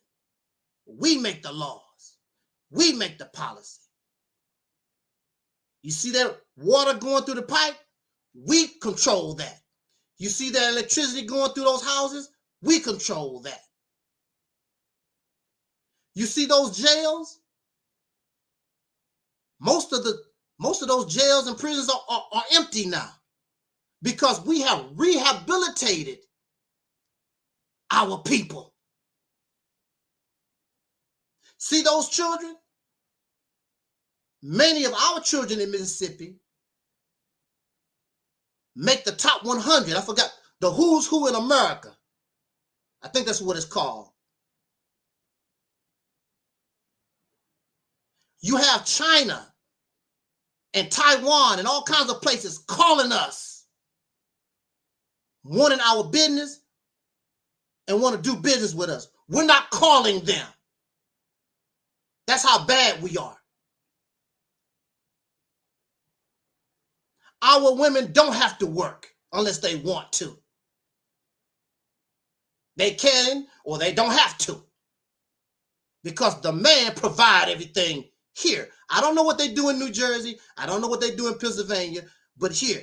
Matter of fact, here we set up a system where the brothers don't have to work 40 hours a week,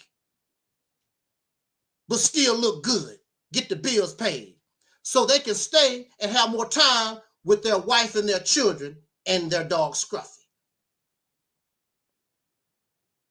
When they look at the National Guard, it's nothing but us protecting us.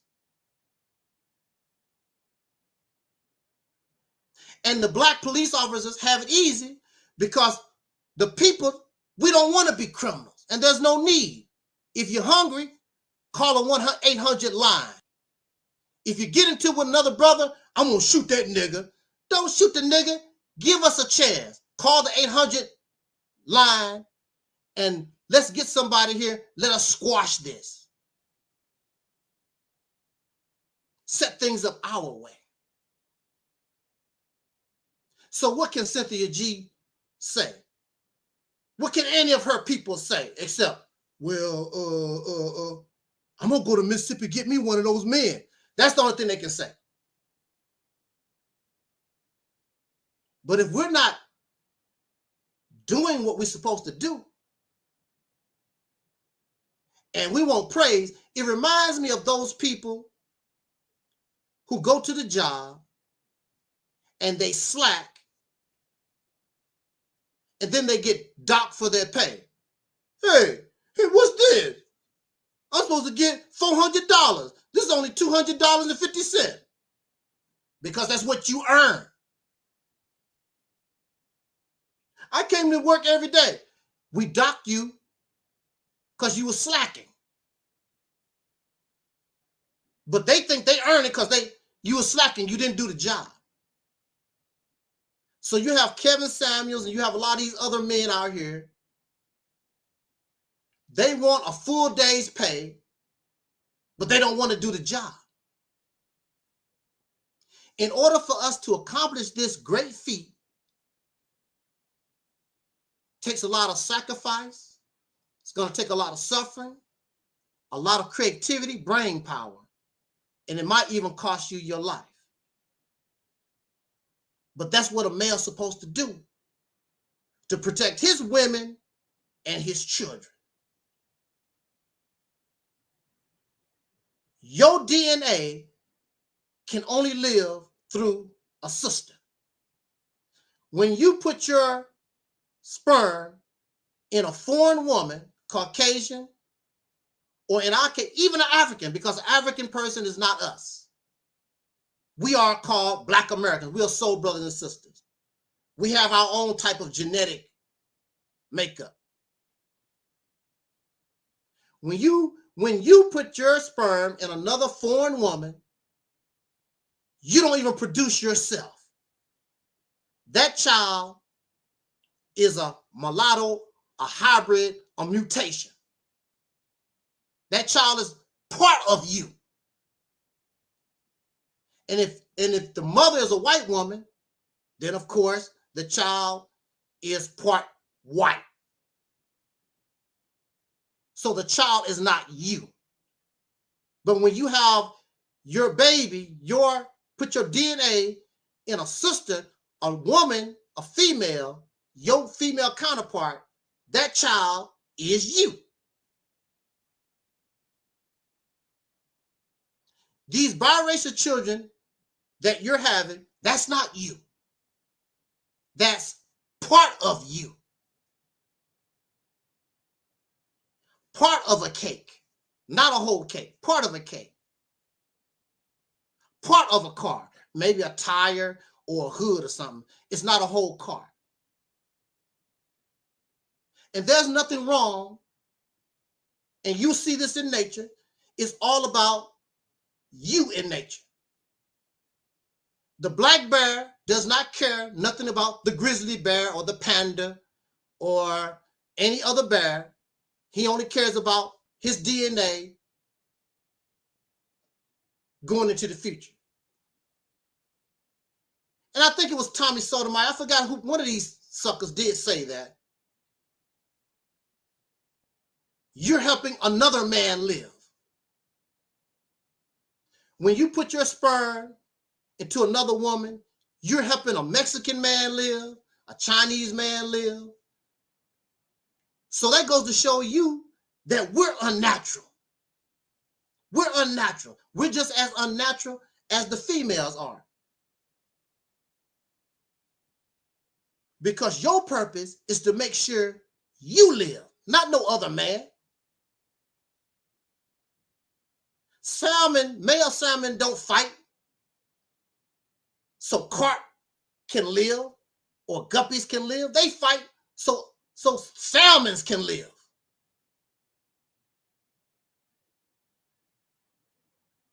So technically, really, the white man, he's not doing nothing wrong when he wants to protect his DNA.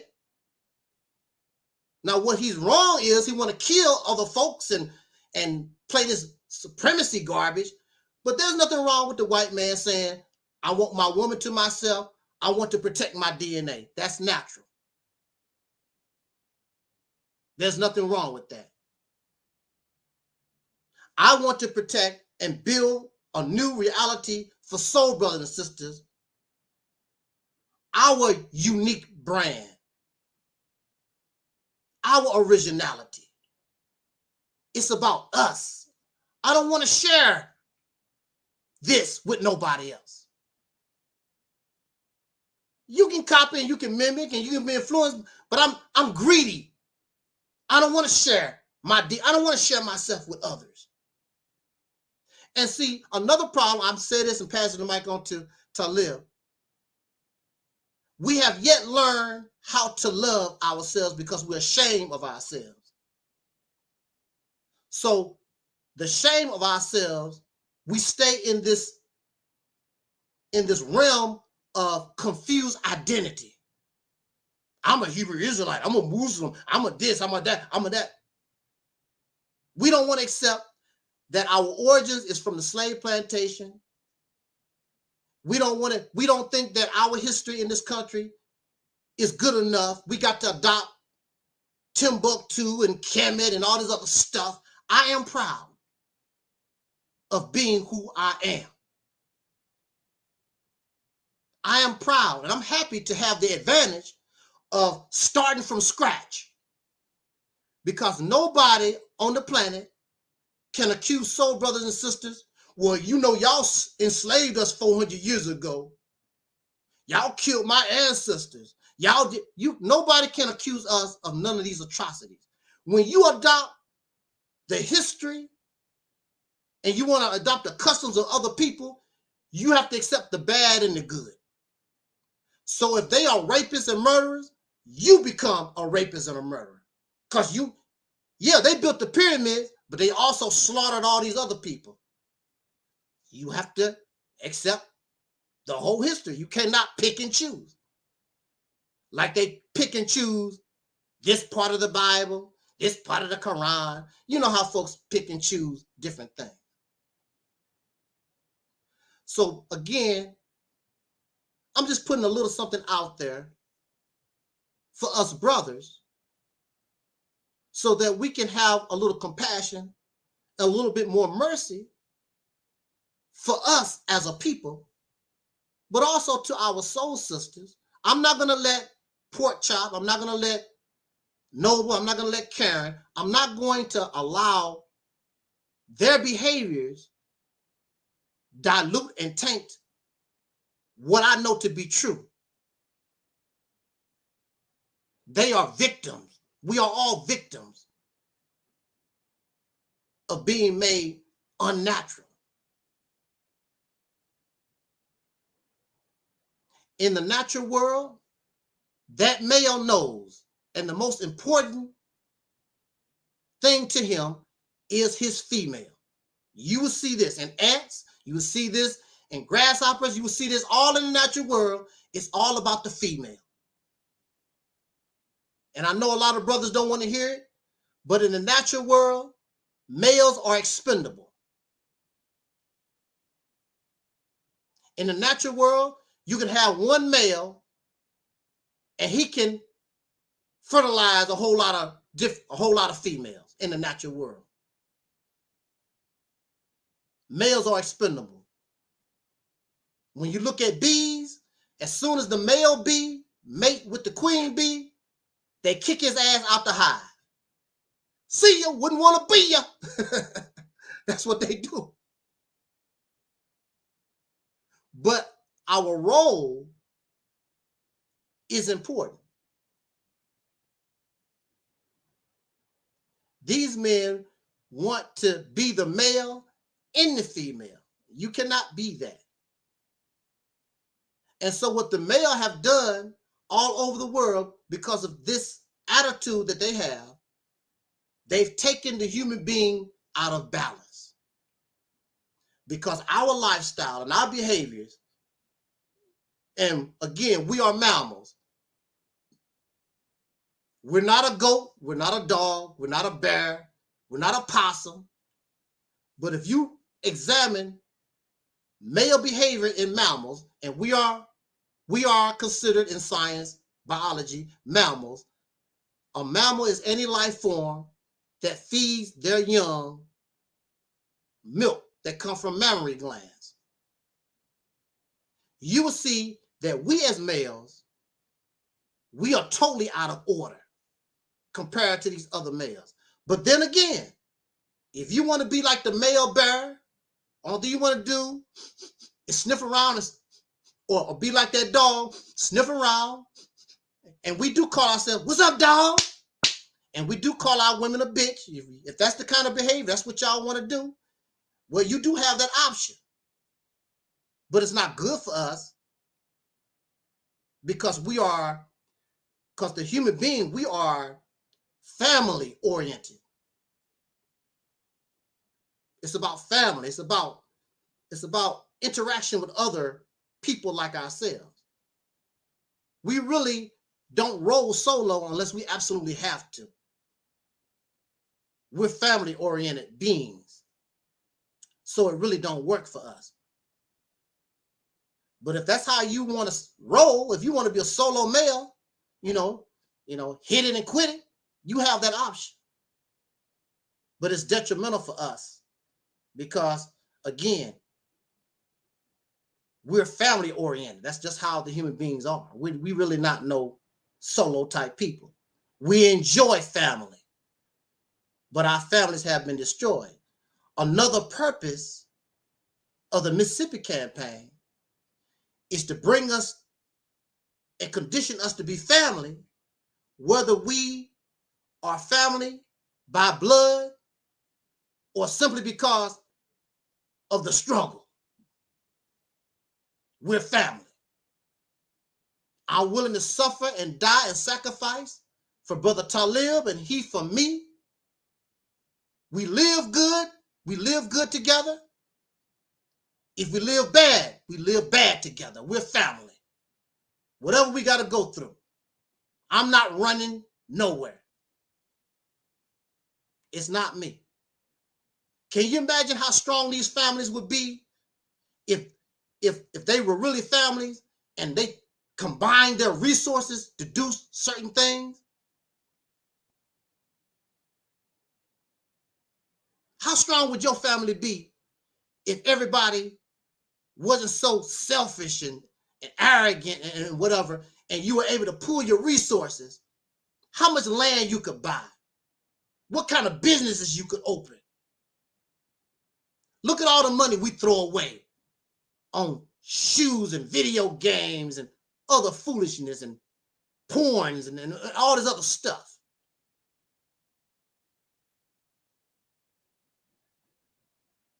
But the government and the powers that be, they take advantage of all this. Pull up your arm and take the jacks. Because you have no power.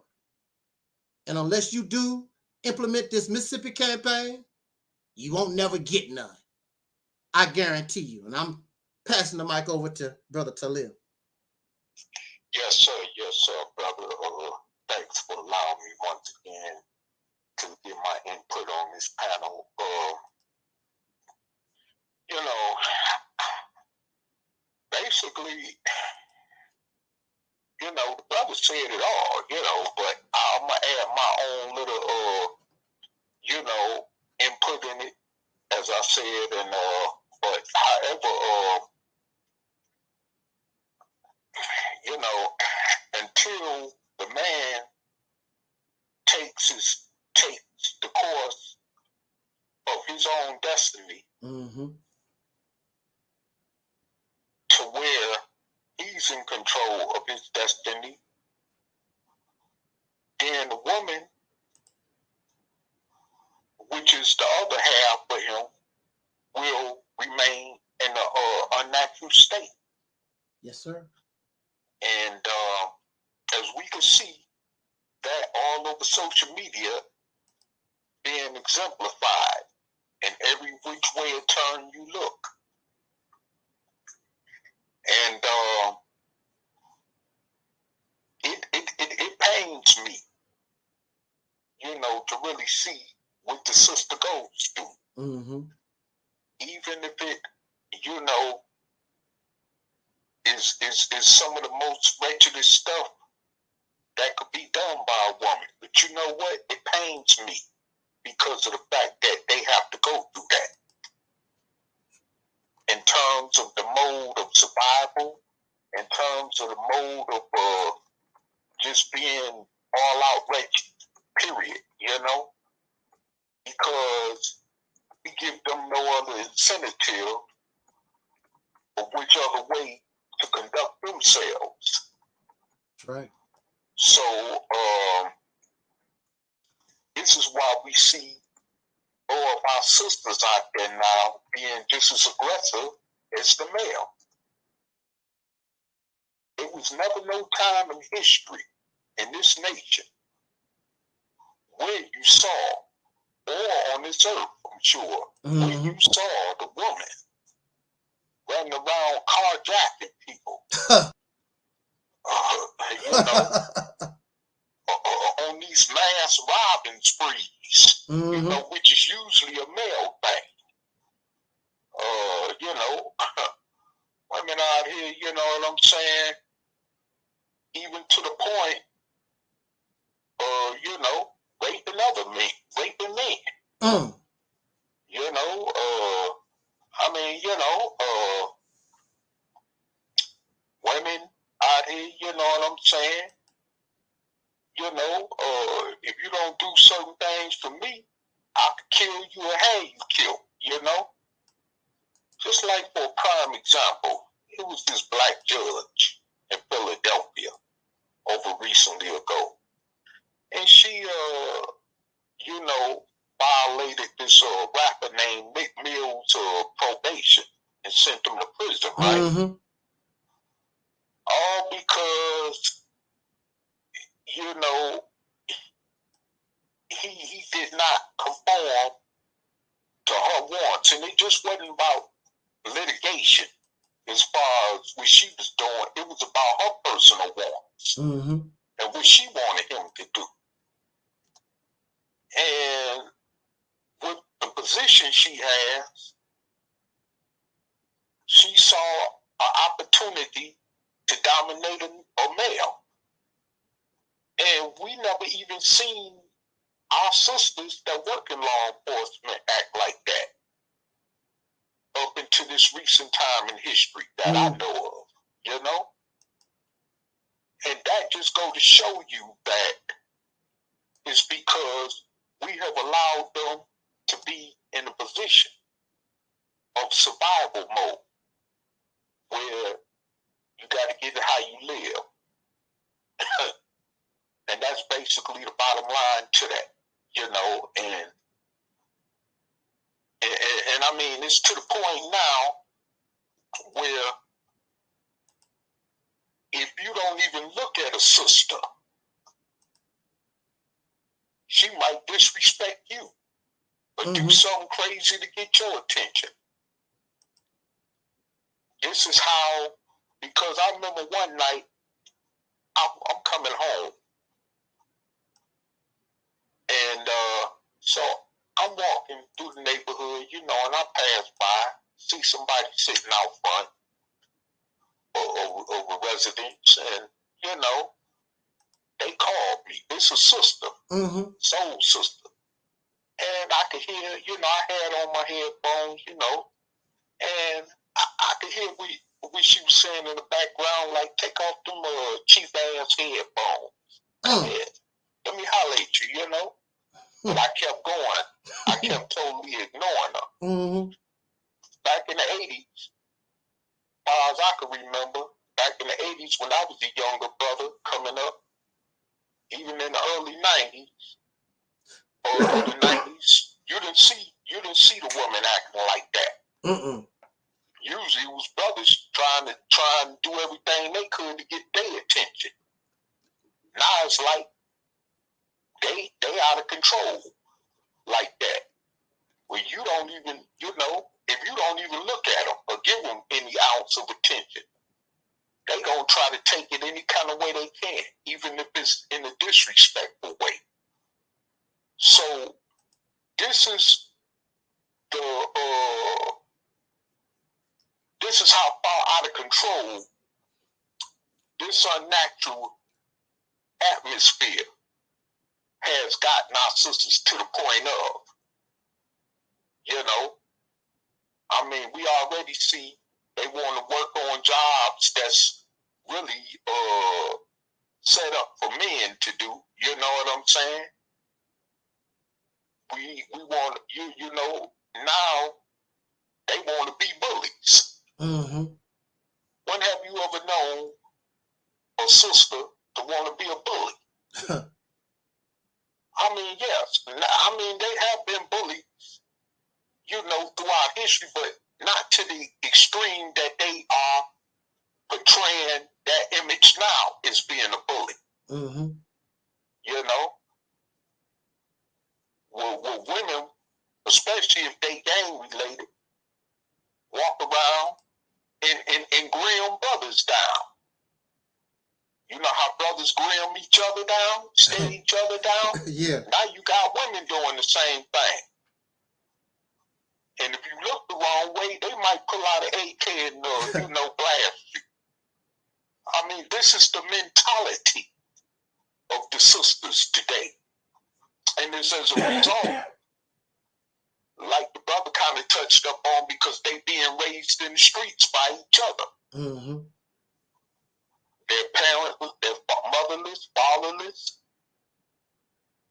you know, even grandparentless. Grandparents and got to the point they not raising their children's children. That's right. So, I mean, you know what I'm saying? It's like these women, you know, and it's not to talk down on them, but it's because of the situation in dealing with this, you know, unnatural habitat that we are allowing them to remain in. So they do whatever they do to survive. You know? I mean, it's like,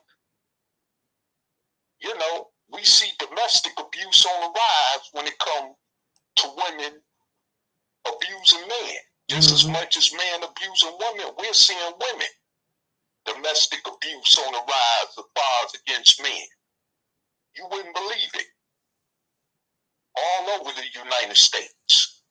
It's just as many women domestically being abusive toward men as men are toward women. It's, in other words, it's basically it became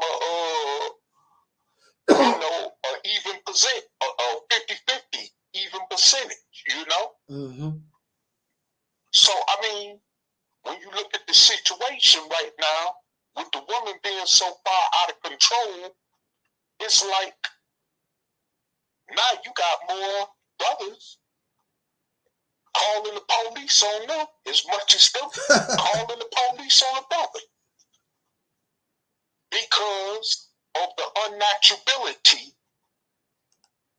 that we have allowed the woman to remain in. Mm-hmm. First of all, let me say this before I go any further. The woman has been carrying us by the hand for over 400 years. And being that we're supposed to naturally be the alpha male, it's supposed to be the other way around, right? Mm-hmm. Okay. And unnaturally, the woman has been carrying us by the hand for 400 years. Especially if you go back to slavery, chattel slavery, during our ancestors' time, where a lot of more of us would have got killed off if the woman didn't decide to get in bed with the slave master.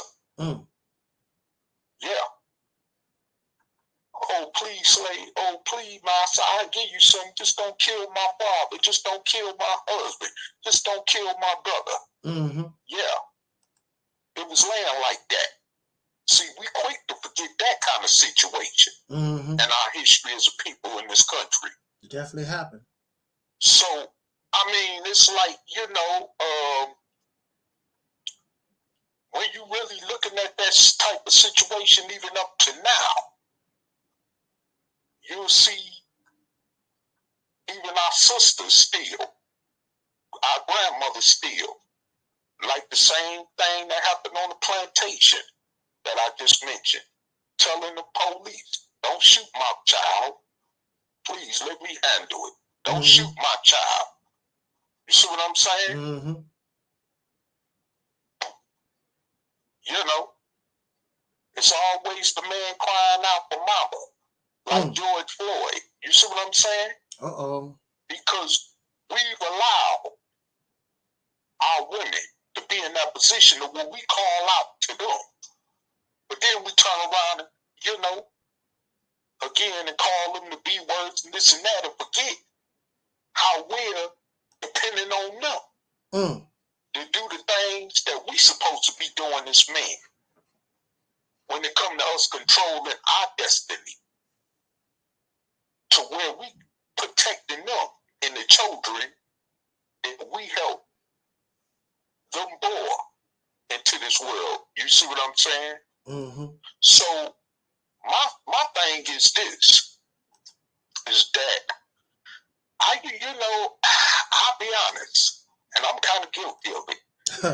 Especially when I was in the pro-black conscious teachings. I used to come down hard on sisters by acting in the ignorant manners that they act in. And I kind of still do, but not to the degree that I did when I was under those funky pro-black conscious teachings, you know? Mm-hmm. Because as I've grown and as I still grow, I'm realizing that it's our fault that our women have to act out that way. You know, I hear brothers all the time say, oh man, sisters be acting flaky. Right. They be, every time they see you, they looking at you, grinning you, rolling their eyes at you. Why do you think they roll their eyes at you most of the time? It's because you are not the man that you're supposed to be to have them in a better position. Psychologically, just like we walk around with a chip on our shoulder being mad at the Caucasian oppressor of 400 years in this country, that's how they walk around with a chip on their shoulder, looking at us the way they do, or rolling their eyes at us the way they do. Because we don't have them in that position to where they are protected, where they ain't got to worry about getting up every day, going out there in the hostile world, Mm-hmm. Working a 40-hour week job just to bring home the bacon. You see what I'm saying? Yes. You know? and that puts them in a very delicate situation, especially our sisters that work in them high top so-called paying jobs in corporate America. But they got to worry about the Caucasian slipping up under their skirt. Mm. Like brother said, in order for them to keep hold on to that jack, you know? Mm-hmm. So now they're in a compromising position that if they want to maintain holding on to them jacks, they got to do things they don't want to do. Right. Because we don't have them in that position to where they don't have to go through that just to survive or to live. You see what I'm saying? So this is the thing, you know, that we have to understand as soul brothers. You know, if we took our position as men, where could nobody just come in on our sisters? You know, and I'm going to say this too, because of this integration stuff, which has happened was you have a lot of our sisters marrying these Caucasians or having kids by these Caucasians, you know, and you know what I'm saying? The community, you know, frowns on them, even ostracized them. I've seen it done to those in my biological family pool. You see what I'm saying? Mm-hmm. But it's because we've made this an unnatural habitat for them to where they feel like even a brother with money is not worthy enough to please. Mm-hmm. But they get with some, you know, Joe Blow, Billy the Bob, you know what I'm saying? From Trailer Trash Island. You see what I'm saying? From a trailer park, you know, community. You see what I'm saying? Mm-hmm.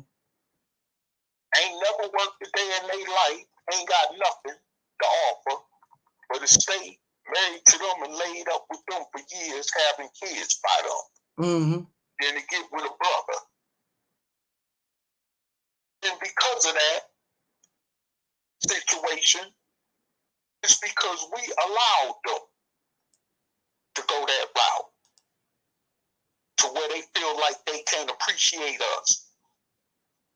You know, I hear brothers like, well, you know, I showered that broad with gifts. Excuse my French, but that's how the average brother would look at it like that, you know? I've showered her with gifts and this and that. The hell with that materialistic stuff. And most of the time you did it because you were selling some dope. You see what I'm saying? Mm-hmm. That's not going to guarantee a sister everlasting protection from this hostile world and society we live in as a people. Right. It ain't like you was getting illegal, and even if you was getting illegal, she still wouldn't appreciate you because you have not put her in a position to where she ain't got to worry about you losing the job. You see what I'm saying? Because she ain't got one. Or you know? It's just like that song, Go Away, Little Boy. You know? I'm working, so why you ain't working? We both got to work as slaves in order to survive, right? Mm.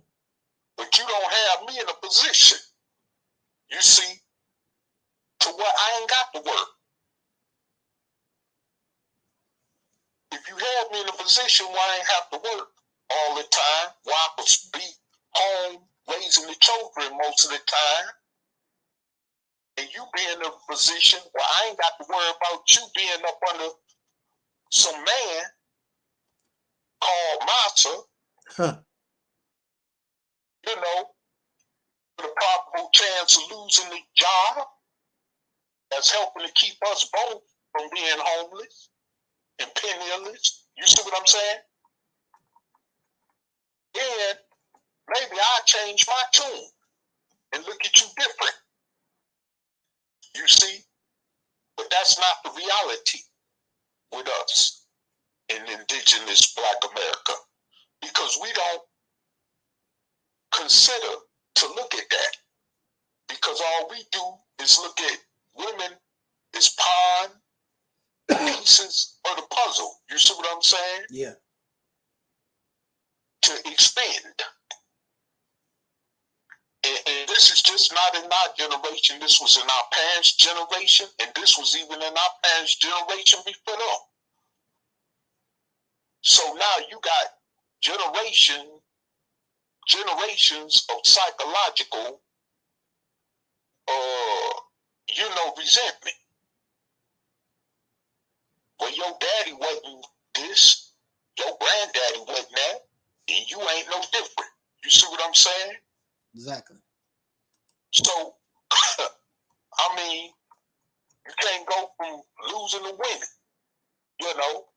So, the thing is that this is one reason why I don't have children, because I don't want them to be in that position. Yeah. To have to look at me like that because of mama. You see what I'm saying? Mm-hmm.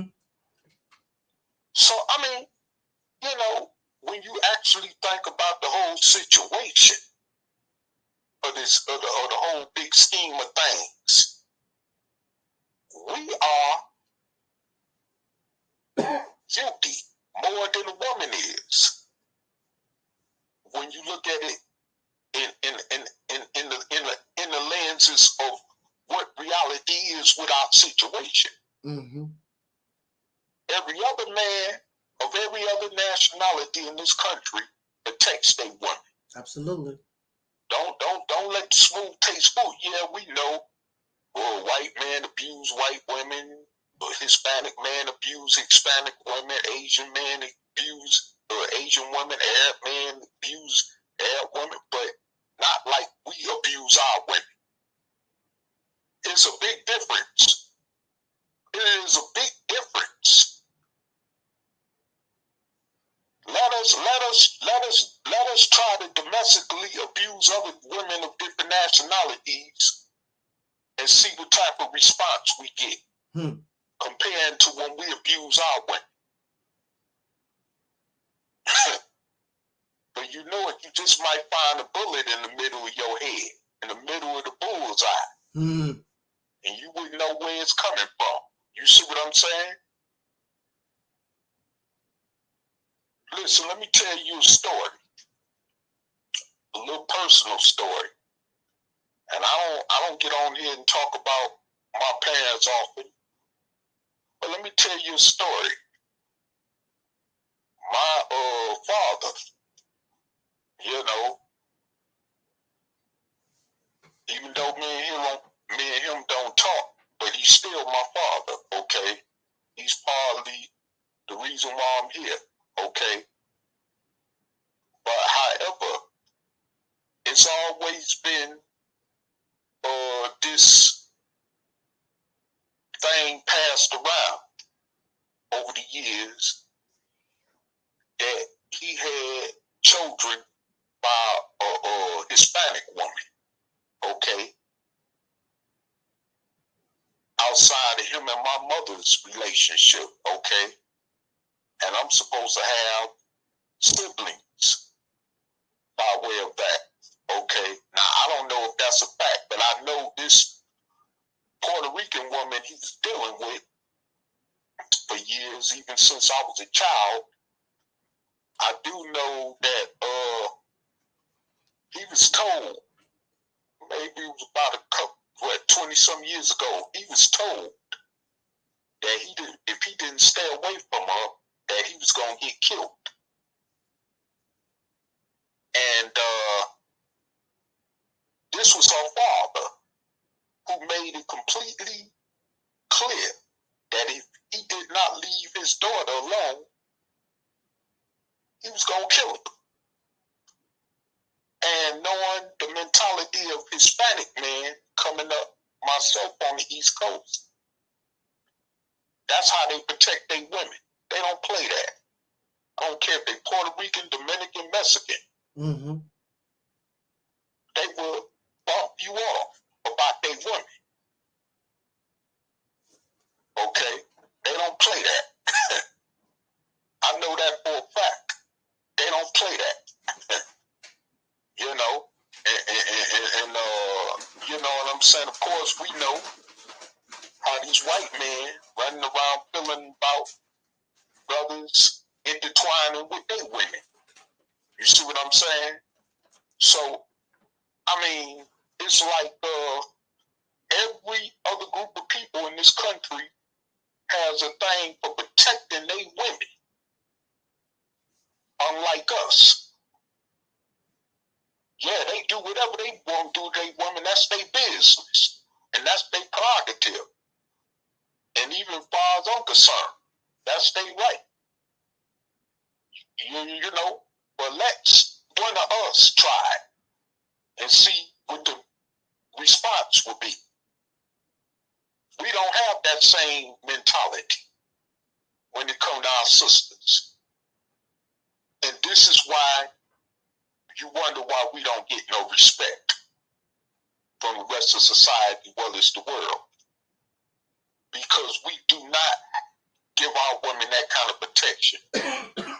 Like them Arabs, especially in the big cities like Detroit, where I come from, could come in our neighborhoods, have our sisters eased on the back of the counter in them places of businesses that we've allowed them to run as businesses in our neighborhoods, and run up in them and throw them a half a pint and a few dollars and tell them to come back whenever they need some more from them. We can't go in their neighborhood in Dearborn and do that. You know, we can't go in no Caucasian neighborhoods and do that because it's going to be a problem. You see what I'm saying? Yes. So, my thing is that, you know, we have to channel this situation around, and it might be too late. Mm-hmm. It just might be too late.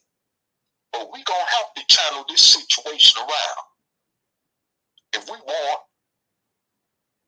our respect as a people, because we ain't got none. Mm-hmm. It's just that simple. And all this individualistic stuff. Listen, let me go in on that before I get done. Mm. Let me go in on that before I get done. First of all, let me say this here.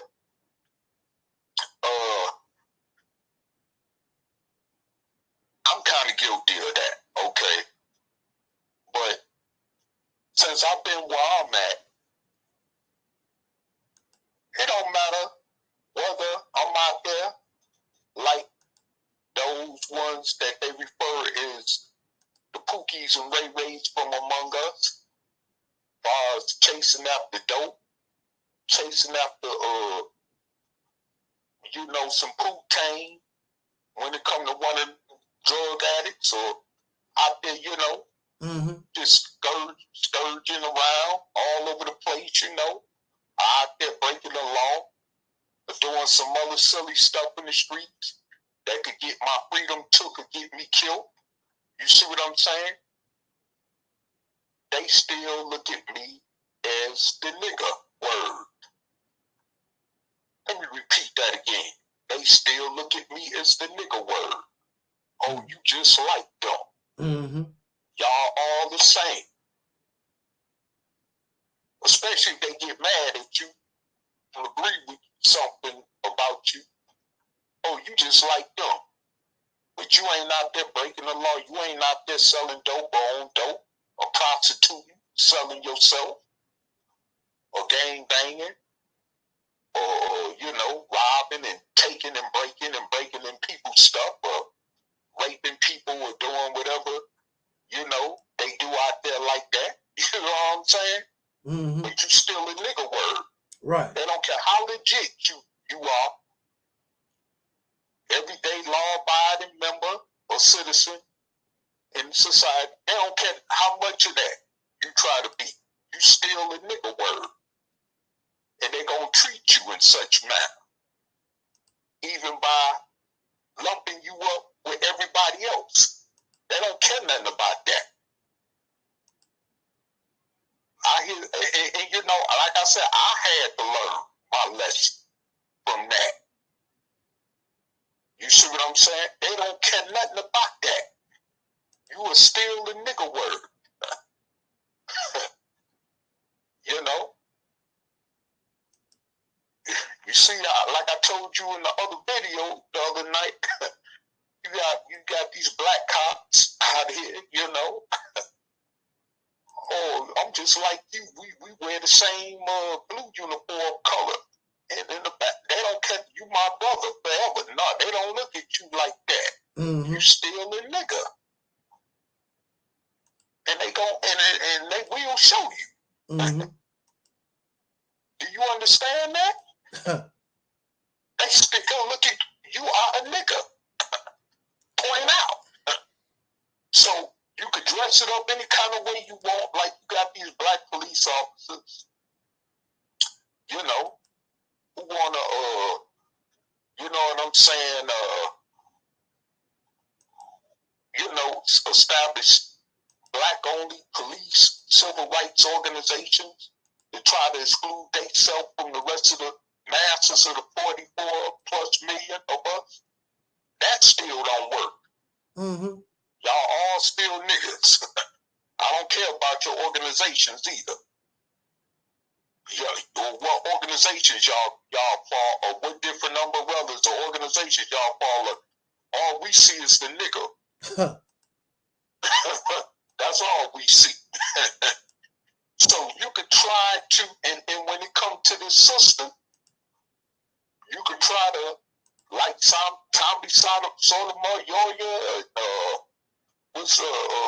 what's that other dude?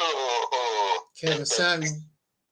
Yeah, Kevin Samuel.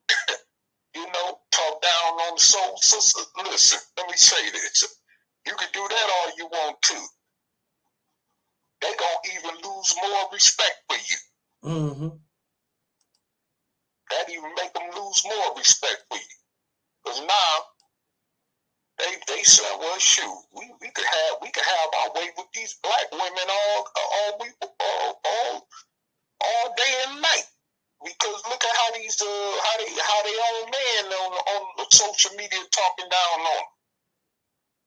We could rape them and won't have to worry about the consequences because their own man don't care nothing about them like that. And this is just the reality of the situation. Mm-hmm. There was a time when a white man, especially if they go in a black neighborhood where they might be scared to approach a black woman any kind of way.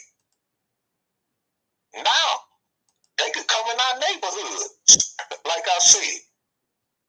And these other groups of people could come in our neighborhoods and walk all over our sisters because we don't have no protection around them to keep that from happening.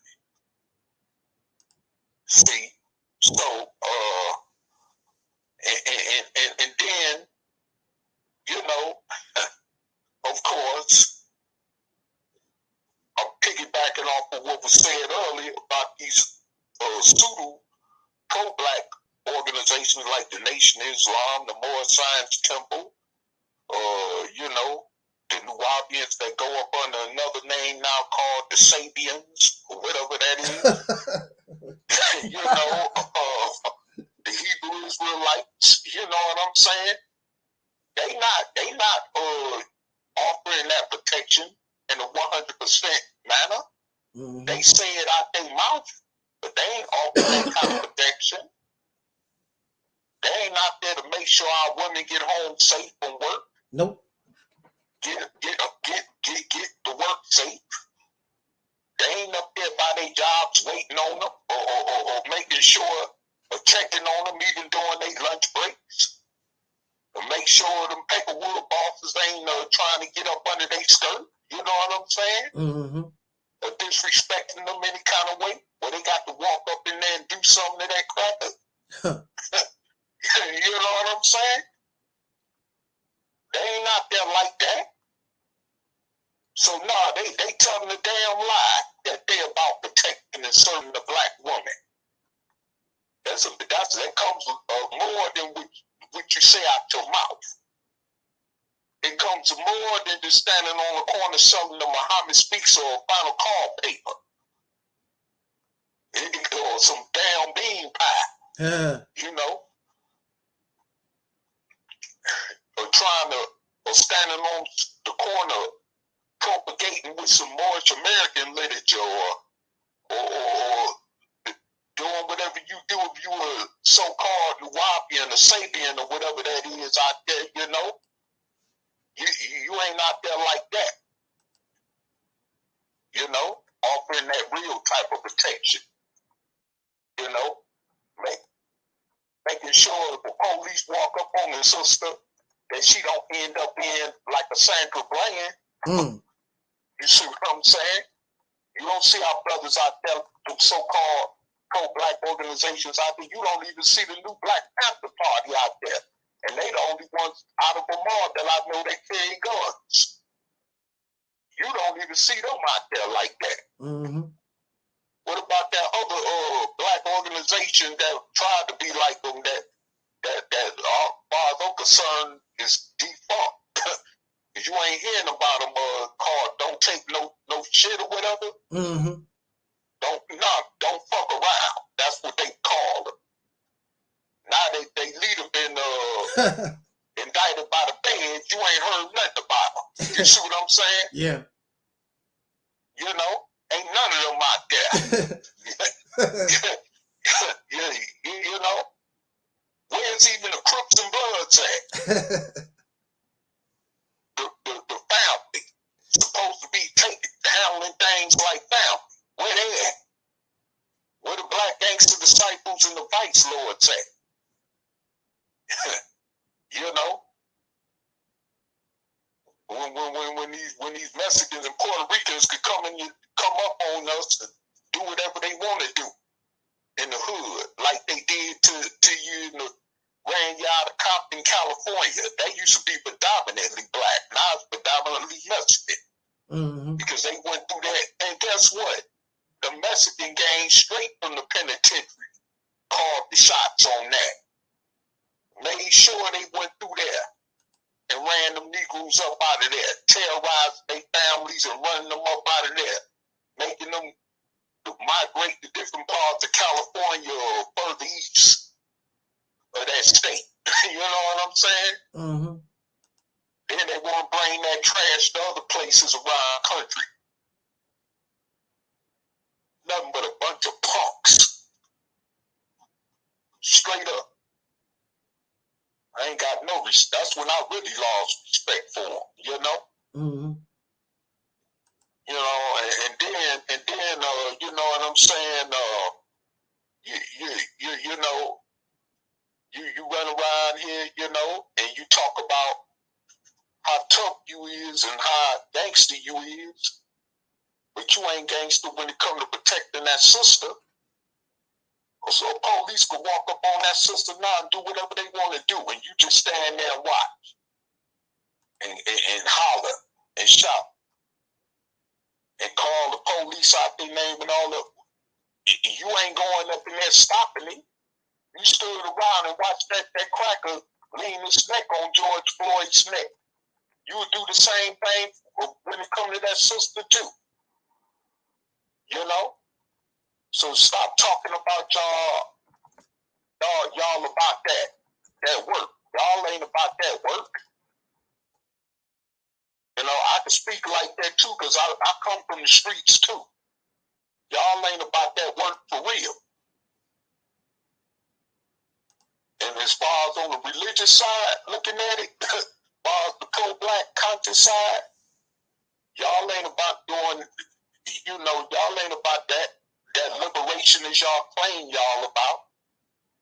Serving and protecting the black women. Mm-hmm.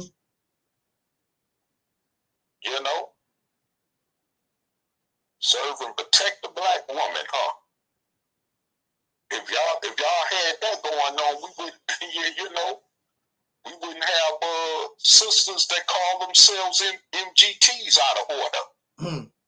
Right? Man, get out of here. Can't even control them. You can't even, control the situation with them.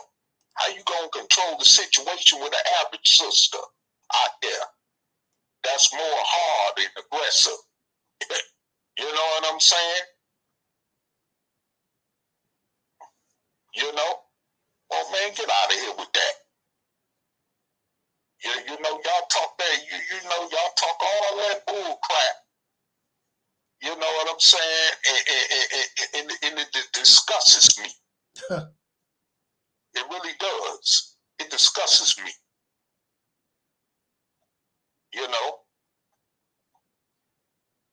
And then you want to be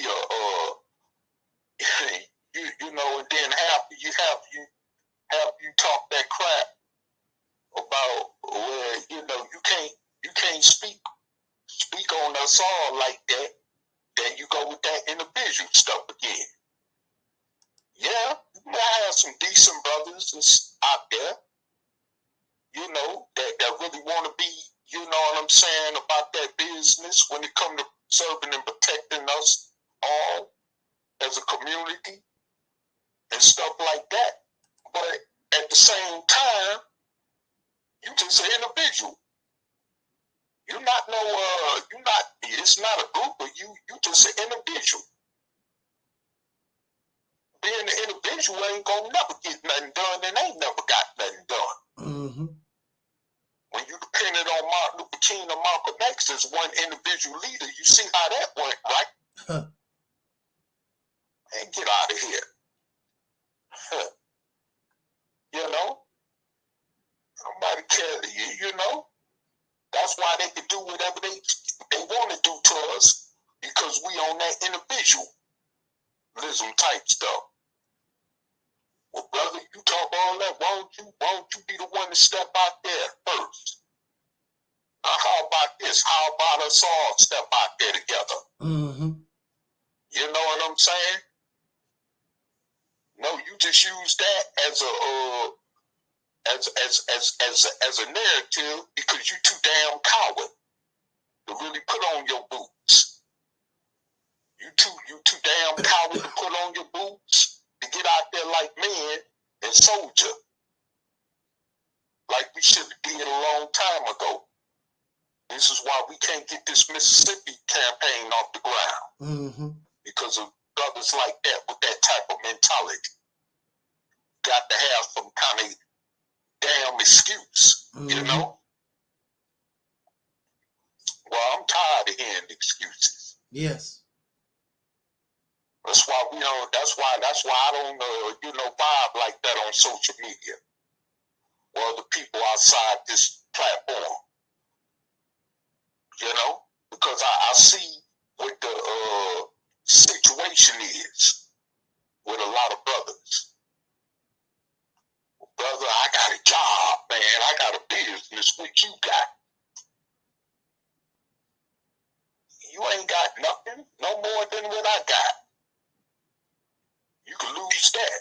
You ain't in no power position to hold on to that forever. Mm-hmm. See? Or as long as God watching over me, as long as my creator is providing for me, I ain't got nothing to worry about. Okay, well, if your creator providing for you, then when the crackers start taking that food off the shelves for real all over the country, and you walk up in them supermarkets or Walmarts and you ain't got no food on the shelf nowhere to find, Ask your God to provide for you then. And it's happening now. It's starting to happen now, and it's getting worse. Yeah.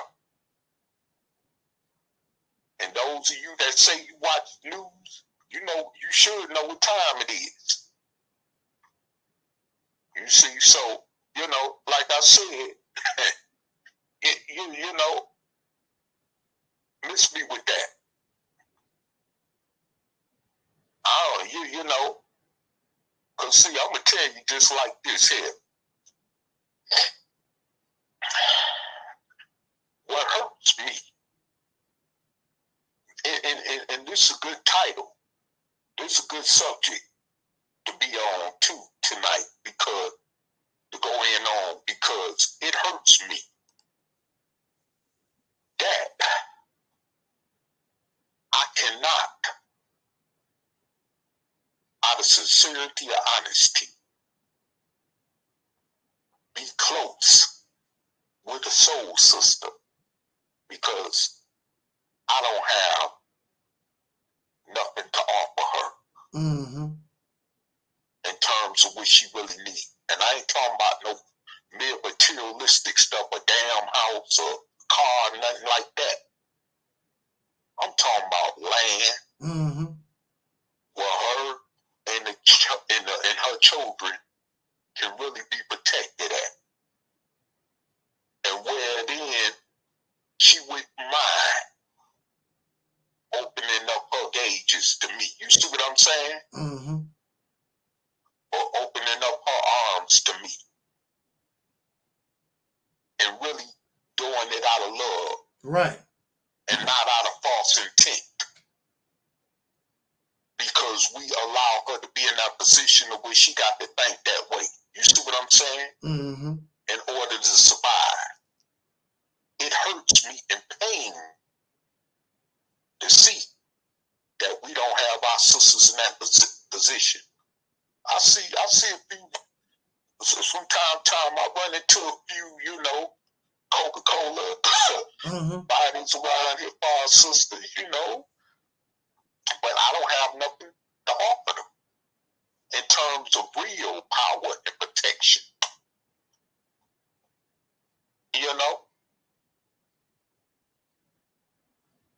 You know, they don't, you know, and I'm not, you know,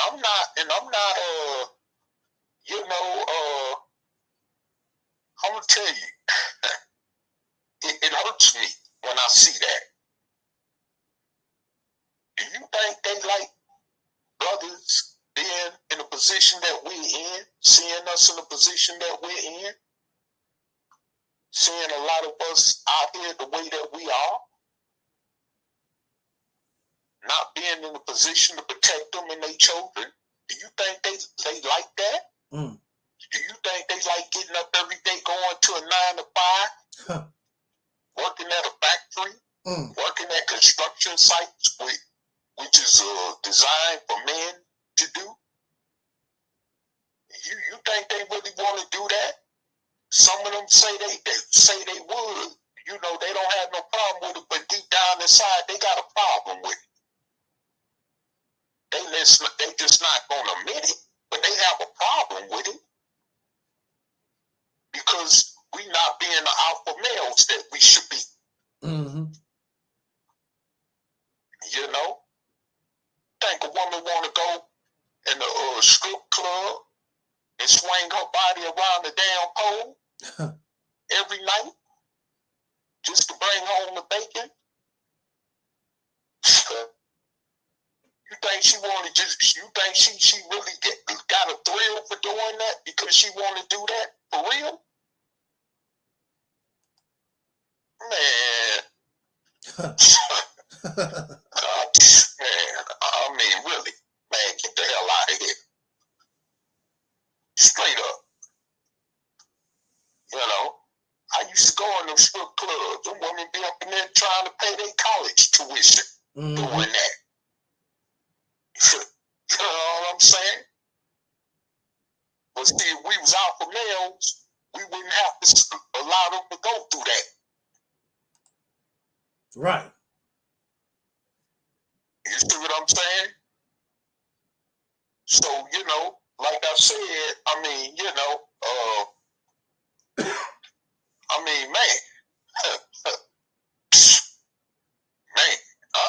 it really pisses me off, man. I'll be honest, it pisses me off to see that. You know, and then you got good brothers who's got a sincere heart that got to catch the heat. Because you got alpha males who ain't being alpha males. You know? That's another thing in itself. But, you know, we wouldn't have to go through none of that if we all came together and decided to be alpha males when it comes to our sisters. You know, and I mean, it's not no joke, man, right now, for the position that we are allowing our soul sisters to be in. And we need to wake up and come to our damn senses and realize that we got to get them up out this situation, or else we all going down in this boat. And which is inevitable, and it's just that simple. And with that, I pass the mic back to our brother, Angel Snub 7. Thanks for letting me speak, brother. Yes, sir. No problem at all. Matter of fact, that was an incredible commentary, very insightful commentary. I can see why the brothers get excited when you show up.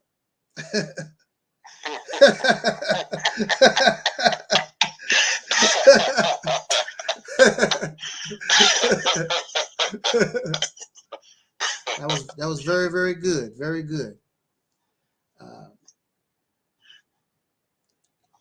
Definitely appreciate your commentary. In fact, I really truly believe tonight we did a real wonderful tag team. Yeah, that was a very, very good tag team that we did tonight, because again, it goes back to family. It goes back to teamwork and organization, because I can't do everything. I can't think of everything. You cannot depend on one individual. Right. You just can't do it. I don't care how divine and how smart he is. He just can't do it. It's too much to be done. It's too much to be done, and no person knows it all. And you're going to lose at this, because just like Brother Claude Anderson said,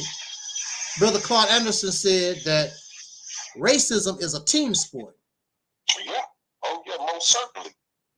If you can't play and think that you're going to win at this game as an individual, you might put up a lot of points, but you're not going to win the game, because one man can't beat a team. Exactly. I remember back in the day watching Michael Jordan. Now, Michael Jordan used to do 50, 60 points, a night sometimes. Right. Win home a loser, never did get a championship. When he learned how to play team ball and respected his teammates and stopped hogging the ball, showing off, then the Chicago Bulls start winning championships. Right. Matter of fact, when they did win a championship, it was back to back. Right. It sure was. It was back to back, and then it was that year. I forgot what happened, but they missed a year. Then it was back to back. It was 3 in a row. Then they skipped a year. Then it's 3 more back to backs. Yep. And I think they still hold the record for the most consecutive wins in the NBA. I think that was like 72 wins in a row. Yeah. I think the Bulls still hold that record. Mm-hmm. Oh, okay. Yeah. And they hold that record for the most wins. Because I'm like, I'm a Bulls fan, but I was like, when y'all gonna lose? I was too. Like, man. Now I'm not bragging on myself, but I used to play a little ball myself. Right. And it got to the point where I was Soul Brother 85 said Golden State beat the record. But you know, I don't mean to brag, but it's just a reality. When I used to play ball out there, I used to beat folks so bad. I'm like, I'm getting tired. I start cheering for the other team. Because really it gets to the point where it's not even fun no more. You need competition. You need somebody to give you, you know, you need somebody to play with. Right. You know, what sense do it make knowing that you're gonna win? You know, you go out there. That's not fun. You want to play with somebody that's gonna give you a run for the money.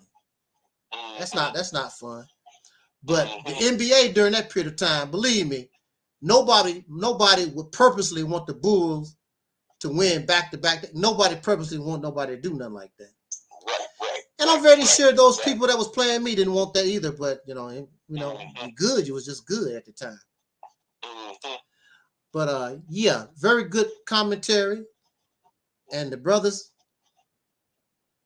of course, thank you for that, for what you said. Brother Phil Fox joined the chat. Oh, okay. Yeah, Brother Phil Fox joined the chat. So I just want to say this, and we're gonna call it a night. Speaking of how unnatural we've become, there was a news article on Facebook. It was this brother who jumped off the 4th floor or something like that. It was a long drop, but it wasn't something where he could, you know, chances are he could kill himself. But it was a long drop. I think it was the 4th floor, 3rd floor, something like that. Okay.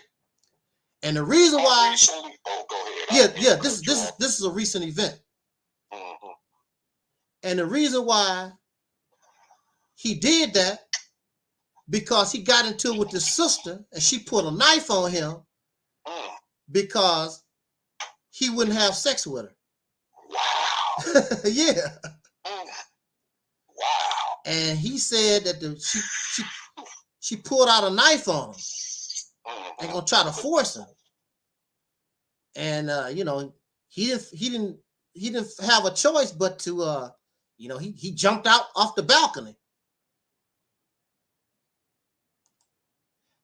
Now there was a time you wouldn't hear stories like this about women, so desperate like that. Matter of fact, we go back to our example, which is nature. You do not see females in nature chasing the male. You do not see that. It's always the male chasing up behind the female. Now she makes her feet down because she wouldn't give him no cootie time. Yep, that's right. This was a woman. She gonna take him by force.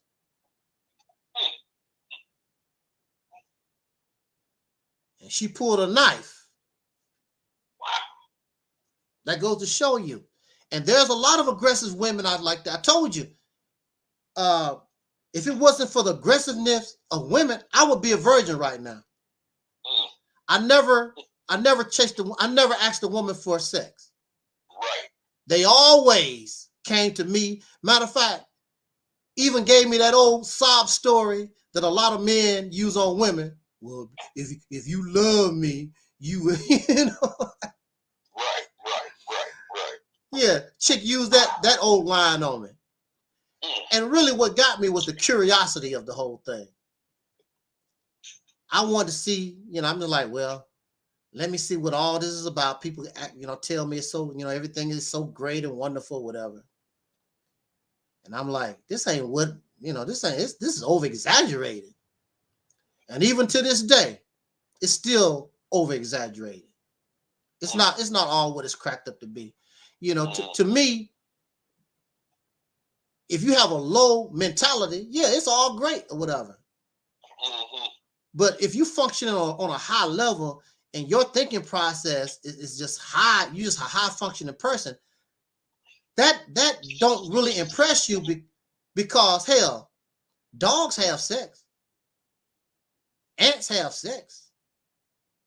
Goats have sex. What are you doing that a dog can't do? So what? No big deal. But you know, like Piggly Wiggly said, it's about the pleasure. It's about the pleasure. Ooh, that feels so good. Woo, you know, they like to make them faces. Ah, you know, all that crazy stuff. I'm like, I know Piggly Wiggly was doing that crap, you know, making all them faces, doing all. I'm like, are you serious? I'm like, I'll be glad when this crap is over. But that goes to show you how unnatural we become. And it's because our sisters, we have not created a society. Again, just like you said in your commentary, she's not living in her society. She's living in an unnatural society. She's living in a freakazoid society. Nobody have no scruples. Nobody have no morality. Nobody have nothing. You don't have to be religious to have some type of moral standard and value for yourself. And so you can create an environment where this is just how we are every day. It's not a Bible thing. It's not a Quran thing. We do this because it's good for us. And we learn that righteous behavior can be just as exciting and fun and pleasurable as unrighteous behavior. Because we've been living and practicing the unrighteous behavior, and look where we're at. And let's not forget the STDs and people's broken hearts, you know, because they, you know, they pretend like they love you and they don't. They just want your money or your sex, or, you know, the whole thing. You know, you live in a Barnum and Bailey world. You know, it's fake, frauds. You don't know who to trust. So Sister Noble said, I just rather be by myself. But she don't have to be, she didn't have to be by herself. She chose to be that way. And in her case, her behavior, her attitude, the way she looks at things, she's always going to be by herself. Always.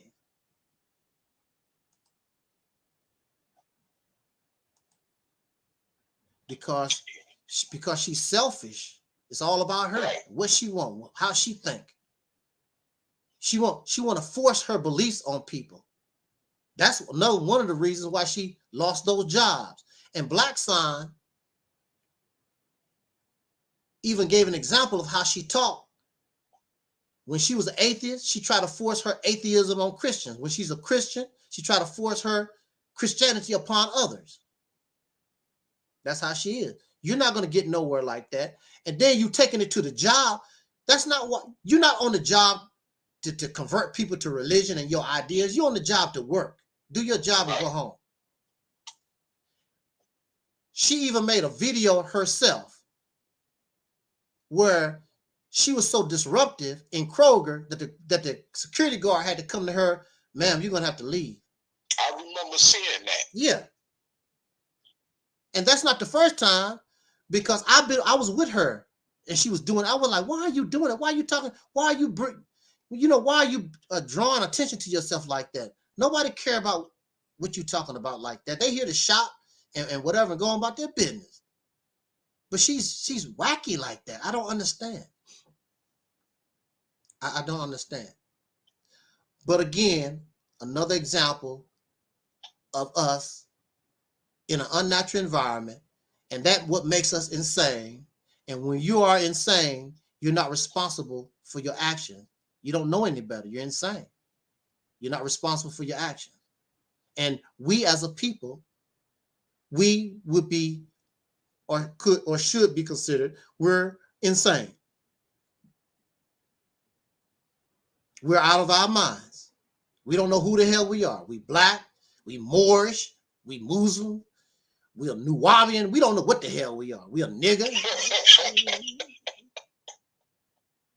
We don't know what the hell we are. Can't even get the identity together. You know, so we're messed up. And just like you said, and I always say, it already might be to the point of no return. We're we've probably already ran out of time. But we'll see. We're going to work our end to the best of our ability till that time runs out. And I enjoy the company of the people that we surround ourselves with. This is the year of the purge, and all the riffraff and all the negativity and all these nasty behaviors, all that's gone. Isn't it peaceful? Look how peaceful we've been. And wonderful. No kind of arguing, no kind of debating, nobody, all that old cussing and swearing and my penis is big and all that old crazy talk.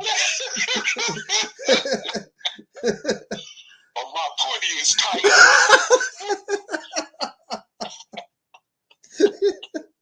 Damn. All that old crazy stuff. Wow. So it might be we have to on this channel be like what the Jesus of the scriptures say, be in the world but not of the world. And that's what we're going to be here. Let them keep doing what they do. Just stay the hell away from us with that crap. And so on that note, you're on the speakerphone, Taalik. Yeah. But I just put up a picture of our First Lady of Soul, Sister Terry. Okay. And I got this from her Instagram. Now this out. I love you, Terry Ellis. I can't help it. This is a beautiful picture of Terry. She's sitting in a chair. I guess she's in front of her home, I would assume. She got a nice dress. She's just looking so sharp. Classy. She got her hair nice. She just She's just the bomb. She would be what we would call back in the 70s. She just foxy. And she deserves heaven on earth. She deserves protection. She deserves a good man. She deserves food, clothing, and shelter. She deserves resources. She deserves to be in a place where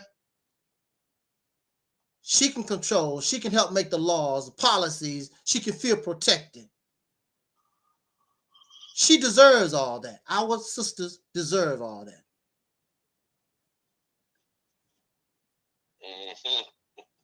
Respect must be earned. There's a lot of us, we want respect, but we think somebody's supposed to give it to us. No, we have to earn it. All those women who side with Cynthia G and all those other black men hating type women, the woman's fear, whoever they are. If we got our act together, and if we just took control of one state like Mississippi, and we took our talents and was successful, what could they say? There's nothing they can say. All their talking points is done. Everything that they say wouldn't mean nothing no more. You wouldn't have no Cynthia G. No. No. Some of these other sisters too that be getting on there. Yeah. Talking down on the soul brothers, you wouldn't have them either. Yeah. Yeah. All that would be over with. Make them shut up.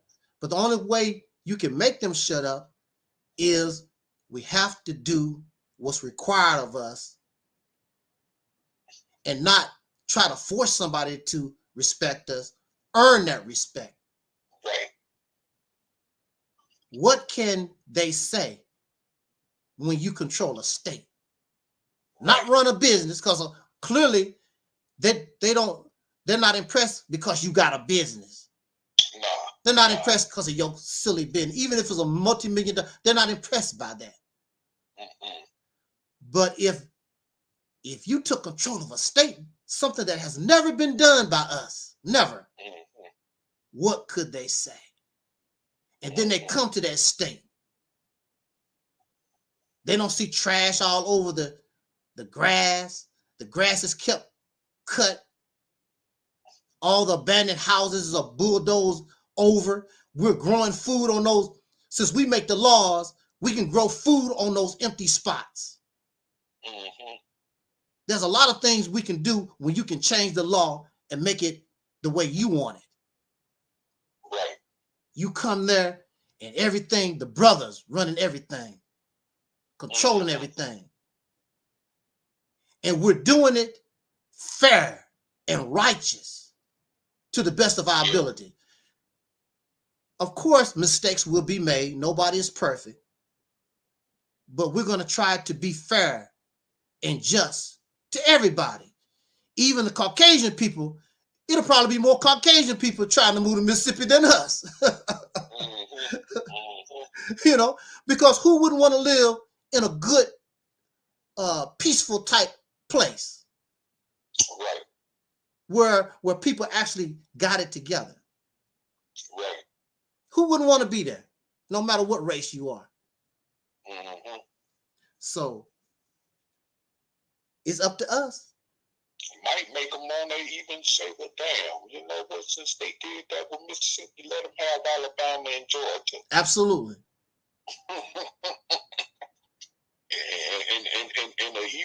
and even stuff that they own, people will like, don't get in their way. Right. And plus, you know, also what it would do, that type of action, what that would do would put them on Front Street, because they always said black people lazy, they don't want to do nothing, blah, blah, blah. Well, here we are. Here we are. Now, why would you get in our way? You said we're trifling, we're lazy, we're welfare recipients. And that's one of the primary goals too. Nobody in Mississippi is going to be getting EBT cards and living off any kind of welfare.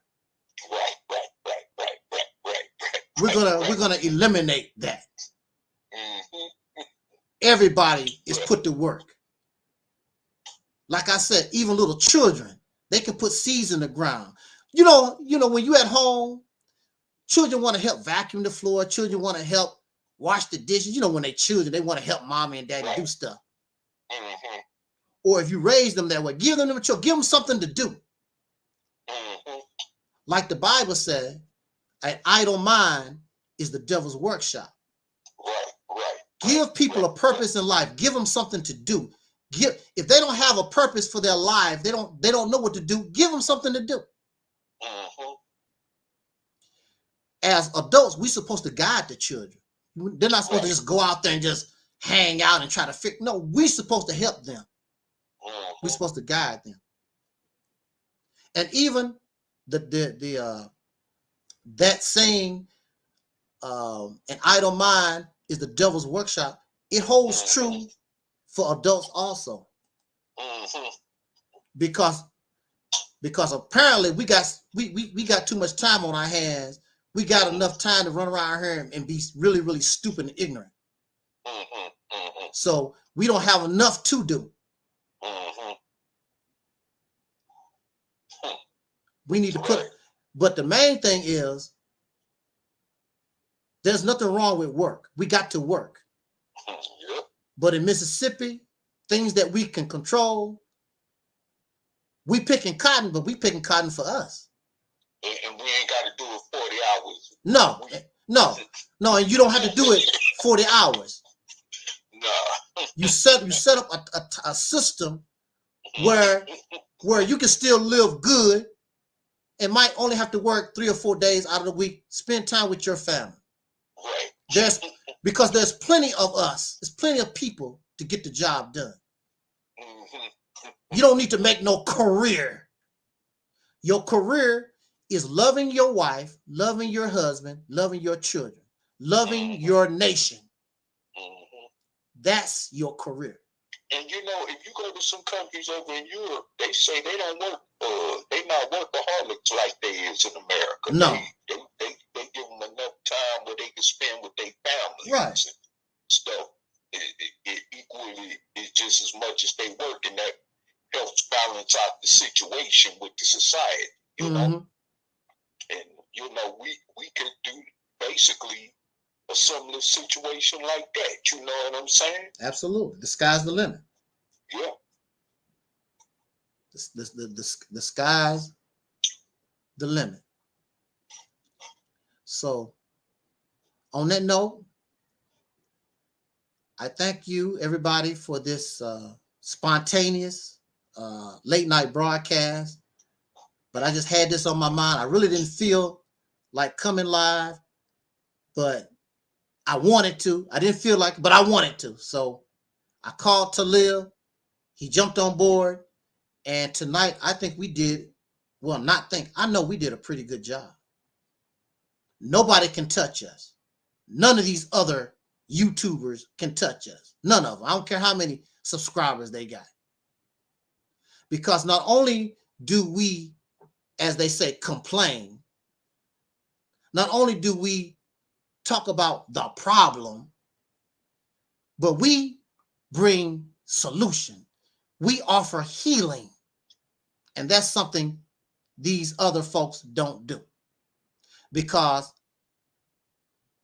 if the problem was solved, they won't have nothing to do. But see, that's our job. That's what we want, to solve the problem, because we know there's plenty to do. Plenty to do for everybody. So on that note, again, thank you, Brother Taalik, for your commentary. Incredible job. Incredible job. Thank you, Deacons of Reality, Phil Fox. Shout out to our sister Ann out there in YouTube land.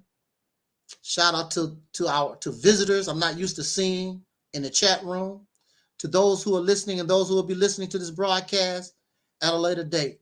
It's always an honor for us to come before you and come back and see us sometime again. Hopefully, maybe Sunday we'll come back and do another live stream. Maybe Sunday. But we want to begin also to think about Soul Liberation Day, which is about a month or so away. So we want to start promoting Soul Liberation Day, which is our biggest video of the year. And we won't have any troublemakers, loud mouths, and all this foreign garbage. Soul Liberation Day will be reality's temple on earth in its purest form. That's what we want, and we're going to keep it that way. No more of this foreign garbage. Also, in December, Soul Liberation Day is in December, and I just got an email from Brother Omar Shabazz, who is working on the documentary Malcolm X, A Diamond Among Men, and he expects to try to have that DVD ready by December or early January 2022. So looking forward to that. Also, I'm still in contact and waiting on our brother Astro Boo Baby to begin this project of this single that was inspired by Michael Jackson. I would like to put together. And I think it's going to be interesting. If we can do it right, it's going to be it might get the attention of my Terry. All right. Because because if this single is done the way I feel it, the way I saw Michael Jackson do it in my dream, and Michael Jackson fans want to hear Michael again, because this single that I want to put out, Michael Jackson fans are going to like it. They're going to like it because it sounds like it's like Michael, like something Michael would do. Matter of fact, in my dream, it was Michael Jackson. Michael Jackson was doing this song. But I'm going to have to try to pull that off. I believe I can. I've been impersonating Michael and doing Michael Jackson since the 70s, since 1979. And he's my primary person, and Elvis are the two primary people that I've always impersonated. But I'm telling you, this single might put us in a place we probably never thought we would go. It might get the attention of Terry and EnVogue. You never know. You never know what might happen in life. But you never know until you try. Right. You never know until you try. Like the Mississippi cat, oh, that ain't gonna work, and blah blah. How you know? You ain't even try. Mm-hmm. You don't know what might work because it's never been tried before. No, you don't want to try. And you really don't want it to be tried because it'll make all these people look really, really bad because they've been doing their thing for generations and can't get nothing going.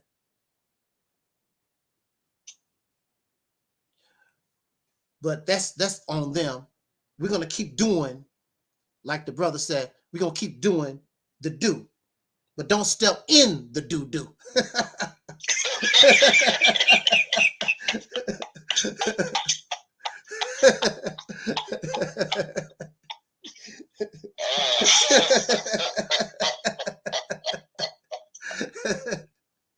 On that note, let me get out of here.